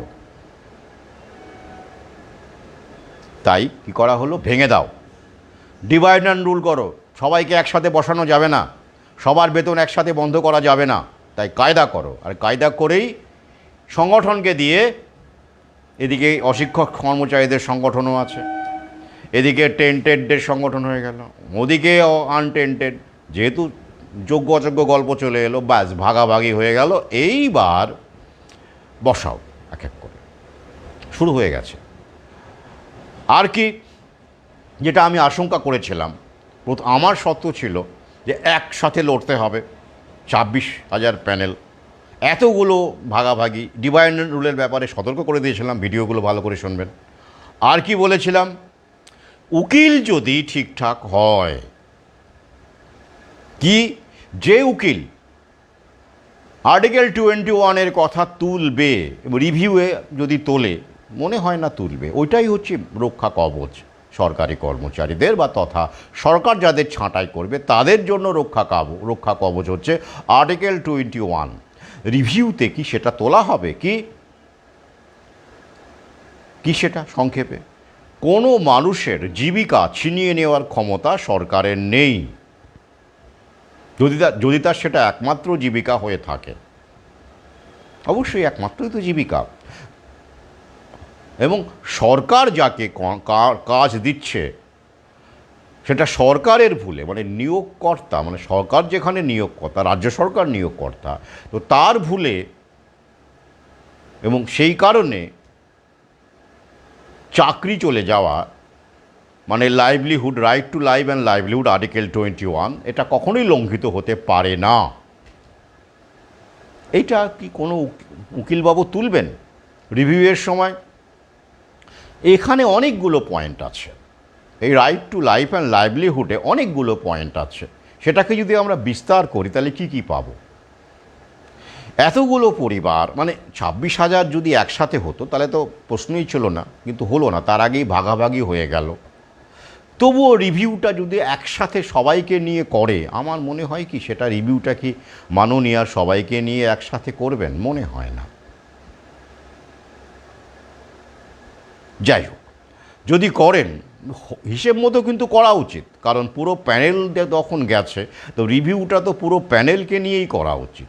তার মধ্যে যদি মানবতা এখনও কিছু অবশিষ্ট থাকে, তিনি যদি জায়নিস্ট শক্তির পুরোপুরি 100% দালাল না হয়ে থাকেন, যদি এখনও কিছু 1% হলেও মানবতা থাকে, তাহলে তিনি কিন্তু পুরো প্যানেলকে সামনে রেখেই রিভিউ পিটিশনে যাবেন। আর সেক্ষেত্রে রাইট টু লাইফ অ্যান্ড লাইভলিহুডের যে সংবিধানের রক্ষা কবচ সরকারি কর্মচারীদের, সরকার যেখানে নিয়োগকর্তা সেটি তুলবেন, এবং সেটা ভাঙলে কী পাবো? এত পরিবার তারা কোথায় যাবে? তাদের বিকল্প ব্যবস্থা কি হবে? এটা অমানবিকতা, নাম্বার 1। নাম্বার 2, এরা আমাদের ভুলে, সেটা ঘুষ হয়ে হোক, আমাদের সরকারেরই কোনো আমলা ঘুষ নিতে পারে, বা আমাদের ভুলে হোক, এসএসসির ভুলে হোক, মিসম্যাচ হোক, যেভাবেই হোক, তারা সরকারি অ্যাপয়েন্টমেন্ট লেটার পেয়েছেন। তো এটা যদি তারা না পেতেন, এই চাকরিটা যদি না পেতেন, তারা এতদিনে অন্য কোনো জায়গায় তারা চাকরি করতেন, বা কোনো একটা পেশা, সেটা ঘুগনি বিক্রি হোক আর চপ বিক্রি হোক, সেটা তারা খুঁজে নিতেন। তাহলে এই সময়টা তারা, আদালত সেটাকে কিভাবে দেখছে? এটার জন্য দায়ী কে? তারা কি দায়ী, না সরকার দায়ী? তাহলে মানবিকতা দেখানোর জায়গাটা আদালতের যেমন আছে, সরকারেরও তেমন আছে। আর্টিকেল 21-এর আরও একটি বিশ্লেষণে আসছি, ব্যাখ্যায় আসছি। কী হতে পারে? এখানেও অবশ্যই রাইট টু লাইফ অ্যান্ড লাইভলিহুডের আরেকটি জায়গা, এটাকেই বিস্তার করে অনেক কিছু বলা যায়, কারণ এখানে ওই সব ধূপে ঠুকবে না, কারণ কিচ্ছু নেই, ওএমআর নেই, 22 লক্ষ নেই, যোগ্য অযোগ্য কিচ্ছু প্রমাণ করা যায় না, সবটাই ওরা ঘেটে ঘ করে দিয়েছে, তাই নেই। এসছে 22 লক্ষ আপলোড হয়েছে, আচ্ছা, আর টাকা ফেরত দেওয়ার গল্পও নেই। তো এইবার কি, যে এত কর্মচারী যাঁরা এই সরকারি চাকরিকেই সামনে রেখে, যাদেরকে ব্যাংক লোন দিয়েছে, ব্যক্তিকে দেখে তো লোন দেয়নি, ব্যাংক চাকরিকে দেখে লোন দিয়েছে, তাহলে তারা এখন কোথায় যাবেন? তাদের যদি বেতন বন্ধ হয়ে যায়, সুযোগ সুবিধে পুরোটাই বন্ধ হয়ে যায়, তারা কিভাবে বাঁচবেন? তারা তো বিপন্ন হবেন, ঘর ছাড়া হবেন, মাথার ওপরে ছাদ থাকবে না অনেকেরই, সবার নয়, অনেকেরই একটা বাড়ি আছে, তা সত্ত্বেও আরও একটা বাড়ি করতে চাইছেন, বড় সড়ো রাজবাড়ির মতো বাড়ি, এমনও আছেন। তাদের কথা না হয় বাদ দিলাম, তাদের সংখ্যা তো সবাই নন, তারা তো সবাই নন, কিন্তু আছেন। তো তাঁরা কোথায় যাবেন? অর্থাৎ right to life and livelihood, মাথার উপরে ছাদ থাকবে না, ব্যাংক কনফিসকেট করে নেবে তাদের প্রপার্টি ইএমআই দিতে না পারলে। এটার জন্য দায়ীকে অবশ্যই সরকার দায়ী, কারণ তারা যদি তাকে নিয়োগ না করত, তাহলে তারা ব্যাংক লোন নিত না, ইনফ্যাক্ট পেতই না তারা লোন। অন্য কাজ করলে বা বেকার হলে ব্যাংক তাদেরকে লোন দিত, হাউস বিল্ডিং লোন দিত না, তাহলে দায়ীকে সরকার। তো এইভাবে যদি পয়েন্টগুলো রাইট টু লাইফ অ্যান্ড লাইভলিহুডের মধ্যে ওটাকে ইন্টারপ্রিট করে যদি করা যায়, রিভিউয়ে পুরো প্যানেল জুড়ে যদি করা যায়, তাহলে রিভিউ সফল হতে বাধ্য। কিন্তু করবে কে? উকিলও যদি তার মধ্যে বিকাশবাবু তো দেখতেই পাচ্ছেন, কি করবে কি? সমস্ত পুঁজিপতিদের কেনা উকিল, ব্র্যান্ডেড উকিল পাবেন না, খোঁজ নিয়ে দেখুন। আমরা ভ্যাকসিনের সময়, ভ্যাকসিনের যে বাধ্যতামূলক নয়, এটা অন্তত বলানোর জন্য আমাদের লোকজন বিকাশবাবুর কাছে গিয়েছিল, আমি যতদূর জানি কথা হয়েছিল, কিন্তু উনি টালবাহানা করে ব্যাপারটা এড়িয়ে যান। কেন? এখনও যান না, এখনও যান উকিলদের কাছে। এখন তো ভ্যাকসিনের পার্শ্ব প্রতিক্রিয়া ক্লিয়ার, কত লোক চলে যাচ্ছে, এখনও যান তারা এসব বিষয়ে কোনো একটা মামলা করতে। যান, আপনার কোনো সন্তান আছে বা আপনার কোনো সন্তানের অকাল মৃত্যু হয়েছে, যান কোনো ডাক্তার, ইউরোপে পাবেন, আমেরিকায় তো এখন দুর্দান্তভাবে পাবেন। ওই জন্য আমেরিকা ওদের হাতছাড়া হয়ে গেল, ও ভয়ঙ্কর অন্তত এই প্ল্যান্ডেমিক লবির কাছে। এটা আমি খুব চিন্তায় আছে। ওই জন্য ওরা ব্যবসাটাকে মূলত এখন তৃতীয় বিশ্বের দিকে ফার্মা ব্যবসাটাকে কনসেন্ট্রেট করতে চাইছে। তাই আগামীর ভ্যাকসিন, ডেঙ্গু ভ্যাকসিন কিন্তু target Bharat, Bangladesh, Sri Lanka, Pakistan, Africa, Asia. America target নয়, ইউরোপ টার্গেট নয়। ওখানে ডেঙ্গুর ব্যাপারটা নেই। ওরা চেষ্টা করছে গ্লোবাল ওয়ার্মিংয়ের নাম করে যে ওখানেও নাকি ডেঙ্গু হবে, কিন্তু ডেঙ্গুর কেস ওখানে কটা ঢপ মারার তো একটা সীমা আছে। একটা দুটো কেস হলে 1,00,000 কেস বলে চালিয়ে দেওয়া যায়, ওখানে তো সেটাও নেই। তাহলে ওখানে চলবে না ডেঙ্গুর ভ্যাকসিন, চলবে আমাদের দেশে। তাই খেয়াল করে দেখুন, পরবর্তী যে ভ্যাকসিনগুলো লাইনে আসছে, ওরা নিয়ে আসছে, এটা রেডি হয়ে আছে, সেগুলোর টার্গেট কিন্তু তৃতীয় বিশ্ব। আমরা কি ডেঙ্গু, কি ম্যালেরিয়া রেডি, মস্কুইরিক্স, বিল গেটসের ভ্যাকসিন, ডেঙ্গু বিল গেটসের ভ্যাকসিন, সেরাম ইনস্টিটিউট, এবং আরও 4-5টা আছে। সব জায়গাতেই বিল গেটসের ইনভেস্টমেন্ট আছে। খেয়াল করে দেখুন, ভ্যাকসিনগুলো দেখুন যেগুলো আপাতত লাইনে আছে। আমেরিকানরা বেঁচে গেল প্ল্যান্ডেমিক থেকে বেঁচে গেল। টোটাল অন্যান্য ব্যাপারগুলো তো থাকবেই, সেখানে তো এলন মাস্কই তার এআইটা ছাড়বে, সেটা ছাড়বে না। কিন্তু স্বাস্থ্যের দিক থেকে অন্তত ভেতরে ঢোকাতে পারবে না। স্বাস্থ্যকর্মী লাগিয়ে বুঝতে পারবে না, ভয় দেখিয়ে। যাই হোক, আর একটা বিষয় বলি, আমার অনেক সহযোদ্ধা তারা আপার নিয়েও লড়াই করছেন। আপার এ নিয়ে আমার ভিন্ন ভিডিও আছে। আবার বলছি, আপার বাধ্যতামূলক নয় স্কুল কলেজে, মানে আধার কার্ড জমা দেওয়া। স্কুলে কেউ কোনো জায়গায় কাউকে ভর্তি করছেন, সেখানে বলছে আধার দিতে। আধার দেওয়ার যে কী বিপদ হতে পারে, আপনার সন্তানের ইনফরমেশন, পরিবারের ইনফরমেশন, সমস্ত কিছু ওরা তো বিক্রি করবেই, এটা রয়েছেই। হ্যাঁ, এসব তো রয়েছেই। হ্যাঁ, এগুলো কিন্তু খুব বিপজ্জনক। তো যারা দিতে চাইবেন না তাদের বলবো বাধ্যতামূলক নয়। আমারই একজন সেদিন কথা হলো, তাকেও বলা হয়েছিল। আমি বললাম দেখুন, আমি তাকে তথ্যগুলো দিয়ে পাঠাই, কিছু ভিডিও লিঙ্ক দিই, কিছু লেখালেখি দিই, স্ট্যাচু বইতে এই বিষয়ে বিস্তারিত লেখাও আছে। তো তাকে বললাম এবং তিনি ফাইট করেছেন। এবং জানা গেল যে যখনই তিনি বলেছেন যে সুপ্রিম কোর্টের গাইডলাইন অনুযায়ী এটা বাধ্যতামূলক নয় কিন্তু স্কুলে আধার দেওয়া, তখন আর তাকে চাপ দেয়নি। ঘুরিয়ে বলেছে না, ওটা 2025 থেকে বাধ্যতামূলক হয়েছে, কিন্তু আপনার মেয়ে তো 2023-এ এনরোলমেন্ট করে আমাদের স্কুলে, তখন তো দেয়নি, তো আর এখন আর লাগবে না। খেলাটা বুঝুন, ভাঙবে তবু মচকাবে, ভাঙবে তবু ওটা কথা আছে না, মচকাবে না, ওরম ব্যাপার। ওরা কিছুই করবে না, শুধু আপনাকে চোখ রেখে বলতে হবে যে আমি আধারটা দেব না, আপনি কোথায় বাধ্যতামূলক, কোথায় আমাকে লিখে দিন। যদি আপনি দিতে চান ভালো, সেটা আলাদা কথা। যাই হোক, লড়াই কত ফ্রন্টে হচ্ছে দেখতে পাচ্ছেন তো। তাহলে রিভিউয়ের ক্ষেত্রে যদি এই বিষয়টা তোলা হয় এবং একসাথে তোলা হয়, তাহলে আমি বারবার বলেছিলাম প্রথম দিকের ভিডিওগুলোতে, আর্টিকেল 21 কোনো উকিল এলো না, অন্তত একজন যদি থাকতো, নেই। তাহলে কি হবে? ধরে রাখুন ওটা হবে না, ওরকম উকিল নেই আমার অভিজ্ঞতায় যা দেখা যাচ্ছে। প্লাস সংগঠনের মধ্যে সব কটা ভাগাভাগি, টিচিং, নন টিচিং, যোগ্য অযোগ্য, টেন্টেড আনটেন্টেড, এসব হয়ে গেছে সব। তাহলে এই যে ভাগাভাগিটা করা হলো, আগামীতে কি হবে তৈরি থাকুন।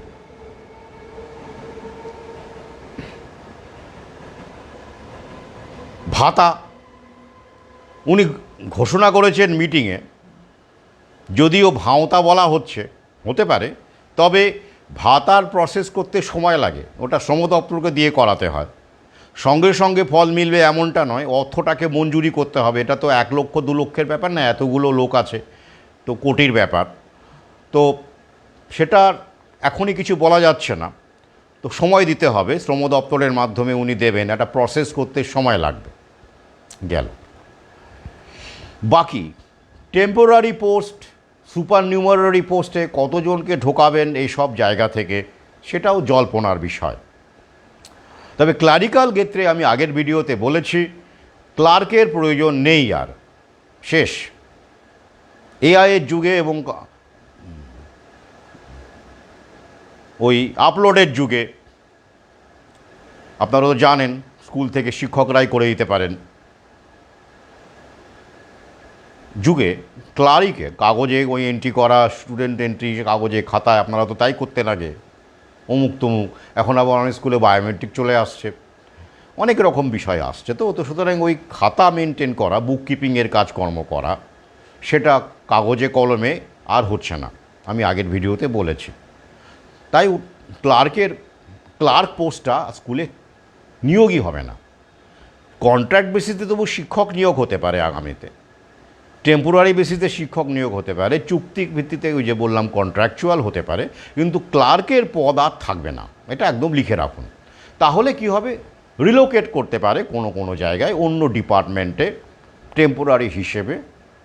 সেসব ডিপার্টমেন্টে স্বাস্থ্য হতে পারে, যাদের বয়স কম তাদের পুলিশ হতে পারে, হ্যাঁ, বিভিন্ন রকমের ডিপার্টমেন্টে সুপার নিউমারারি পোস্ট ক্রিয়েট করে সেখানে রিলোকেট করতে পারে। সে সম্ভাবনা কিন্তু আছে, এখনও উড়িয়ে দেওয়া যাচ্ছে না। তবে কতজনের হবে, সবার হবে তা কিন্তু বলা যাচ্ছে না, কিন্তু হবে, একটা সংখ্যকের হবে। গেল আর কি, এবার যাদেরকে 31শে ডিসেম্বর পর্যন্ত চাকরি করতে বলা হয়েছে, মানে স্কুলে যাবে এবং যাদের বেতন টেতন আছে, তাদেরও ভবিষ্যৎ যে খুব একটা ভালো এমন নয়, বলে দিলাম, তৈরি থাকুন।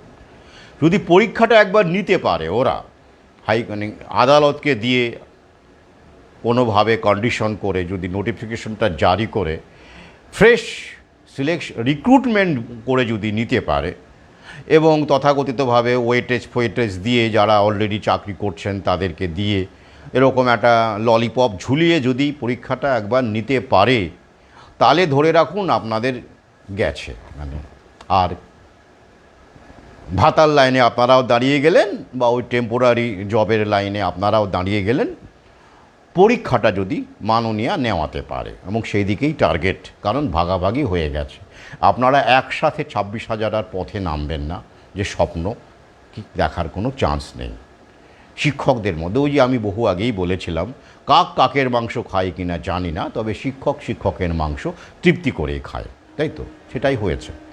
গেল এবার টেন্টেডের ক্ষেত্রে একই কথা, তাদের জন্য কোনো একটা সুরাহার ব্যবস্থা হতে পারে, বা এই টেম্পোরারি পোস্ট বা সুপার নিউমারারি পোস্টের ব্যাপার আসতে পারে, কিন্তু কতজনের জন্য সেটাও বলা যাবে না।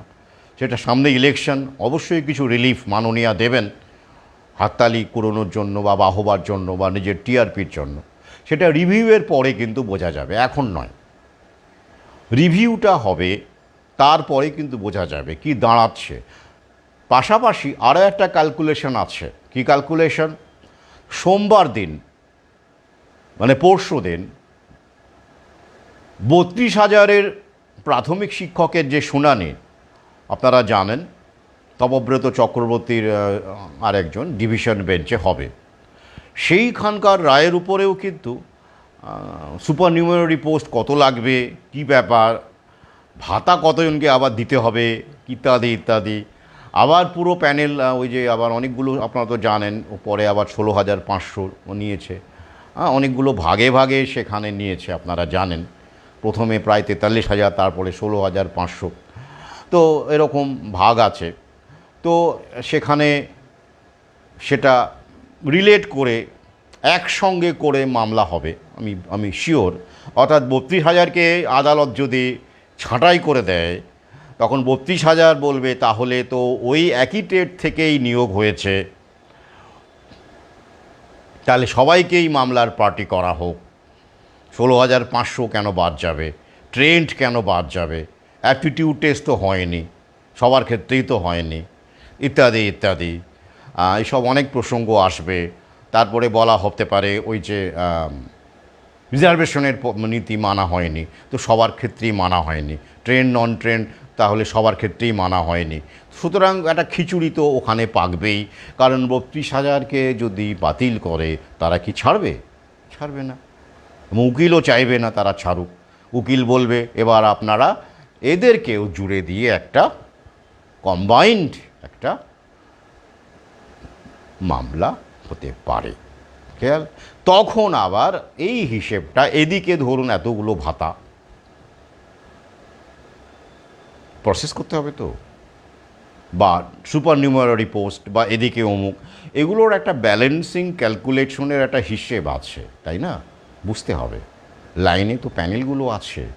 তাই রিভিউ পর্যন্ত অন্তত অপেক্ষা করতে হবে ক্লিয়ার পিকচারটা পাওয়ার জন্য। ক্লিয়ার পিকচারটা পাওয়ার জন্য গেল। অথচ দেখুন, যখন নিয়োগ হওয়ার কথা ছিল কোন হিসেবে, ভ্যাকেন্সি হিসেবে, তখন নিয়োগ না হয়ে বিয়োগ কেন করা হচ্ছে? ওই যে সরকারি ব্যবস্থাকে তুলে দেওয়ার জন্য। এই মুহূর্তে প্রাথমিক, মাধ্যমিক, উচ্চ মাধ্যমিক মিলিয়ে কতগুলো ভ্যাকেন্সি আছে জানেন? স্কুল উঠে যাচ্ছে, তবুও যা স্কুল আছে, এই যে প্রাইমারি স্কুল, বিগত 10 বছরে প্রায় 10,000 প্রাইমারি স্কুল উঠে গেছে। সেকেন্ডারি স্কুলও আপনারা জানেন, জুনিয়র হাই স্কুল, প্রচুর হাজার হাজার স্কুল উঠে গেছে বিগত 10 বছরে।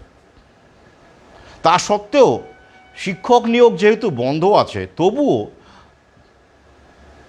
এত স্কুল উঠে যাওয়া সত্ত্বেও ভ্যাকেন্সি কিন্তু এখনও 3,98,150। একদম সাম্প্রতিক তথ্য। প্রাথমিক স্কুল, হাই স্কুল এবং নন টিচিং মিলিয়ে, শিক্ষক এবং অশিক্ষক কর্মচারী মিলিয়ে এই রাজ্যেই 3,98,150টি পোস্ট ভ্যাকান্ট আছে।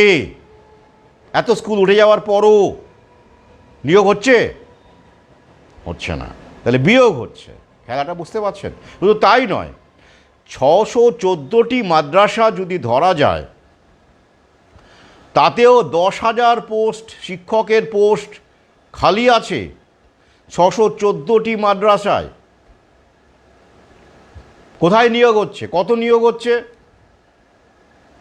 তাহলে নিয়োগ করার সুযোগ প্রচুর, কিন্তু নিয়োগ না করে বিয়োগ করা হচ্ছে, কারণ ওই যে পিপিপি মডেলে এই ব্যবস্থাকে বেসরকারি হাতে তুলে দেওয়া হবে এবং ছেঁটে ফেলা হবে, এবং সরকার শিক্ষাক্ষেত্রে আর ফান্ডিং করছে না। আমি আগেই বলেছিলাম, কিচ্ছু নয়, সরকারি ব্যবস্থাকে তুলে দেওয়া বা যে কোনো ব্যবস্থাকে তুলে দেওয়ার প্রধান অস্ত্র হলো ফান্ডিং বা বরাদ্দ, অর্থ বরাদ্দ বন্ধ করে দেওয়া। তাহলেই সেটা শুকিয়ে মরে যাবে। আর মিডিয়া তো কলঙ্কর কাজ করছেই। অমুক স্কুলে, সরকারি স্কুলে যত গণ্ডগোল, ধর্ষণ থেকে শুরু করে আগে ছুটি দেওয়া, শিক্ষকের ক্লাসে ঘুমিয়ে পড়া, যত সব মিড ডে মিলে টিকটিকি, যত সব কুকীর্তি, সব সরকারি স্কুলে হচ্ছে। বহু আগে এটা শুরু হয়েছে, এটা নিয়ে ভিডিওই রয়েছে, মিড ডে মিলে টিকটিকি।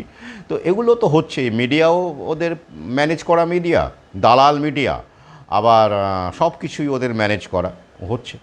তাই এত প্রায় 4 লক্ষ ভ্যাকেন্সি পড়ে আছে, নিয়োগ হবে না কেন? বরাদ্দ নেই, ফান্ডিং নেই, মাইনে দেবে না। যে কারণে ডিএ, আন্ডারস্ট্যান্ডিং করে ডিএটাও আটকে রাখা হয়েছে, ডিএ মামলা।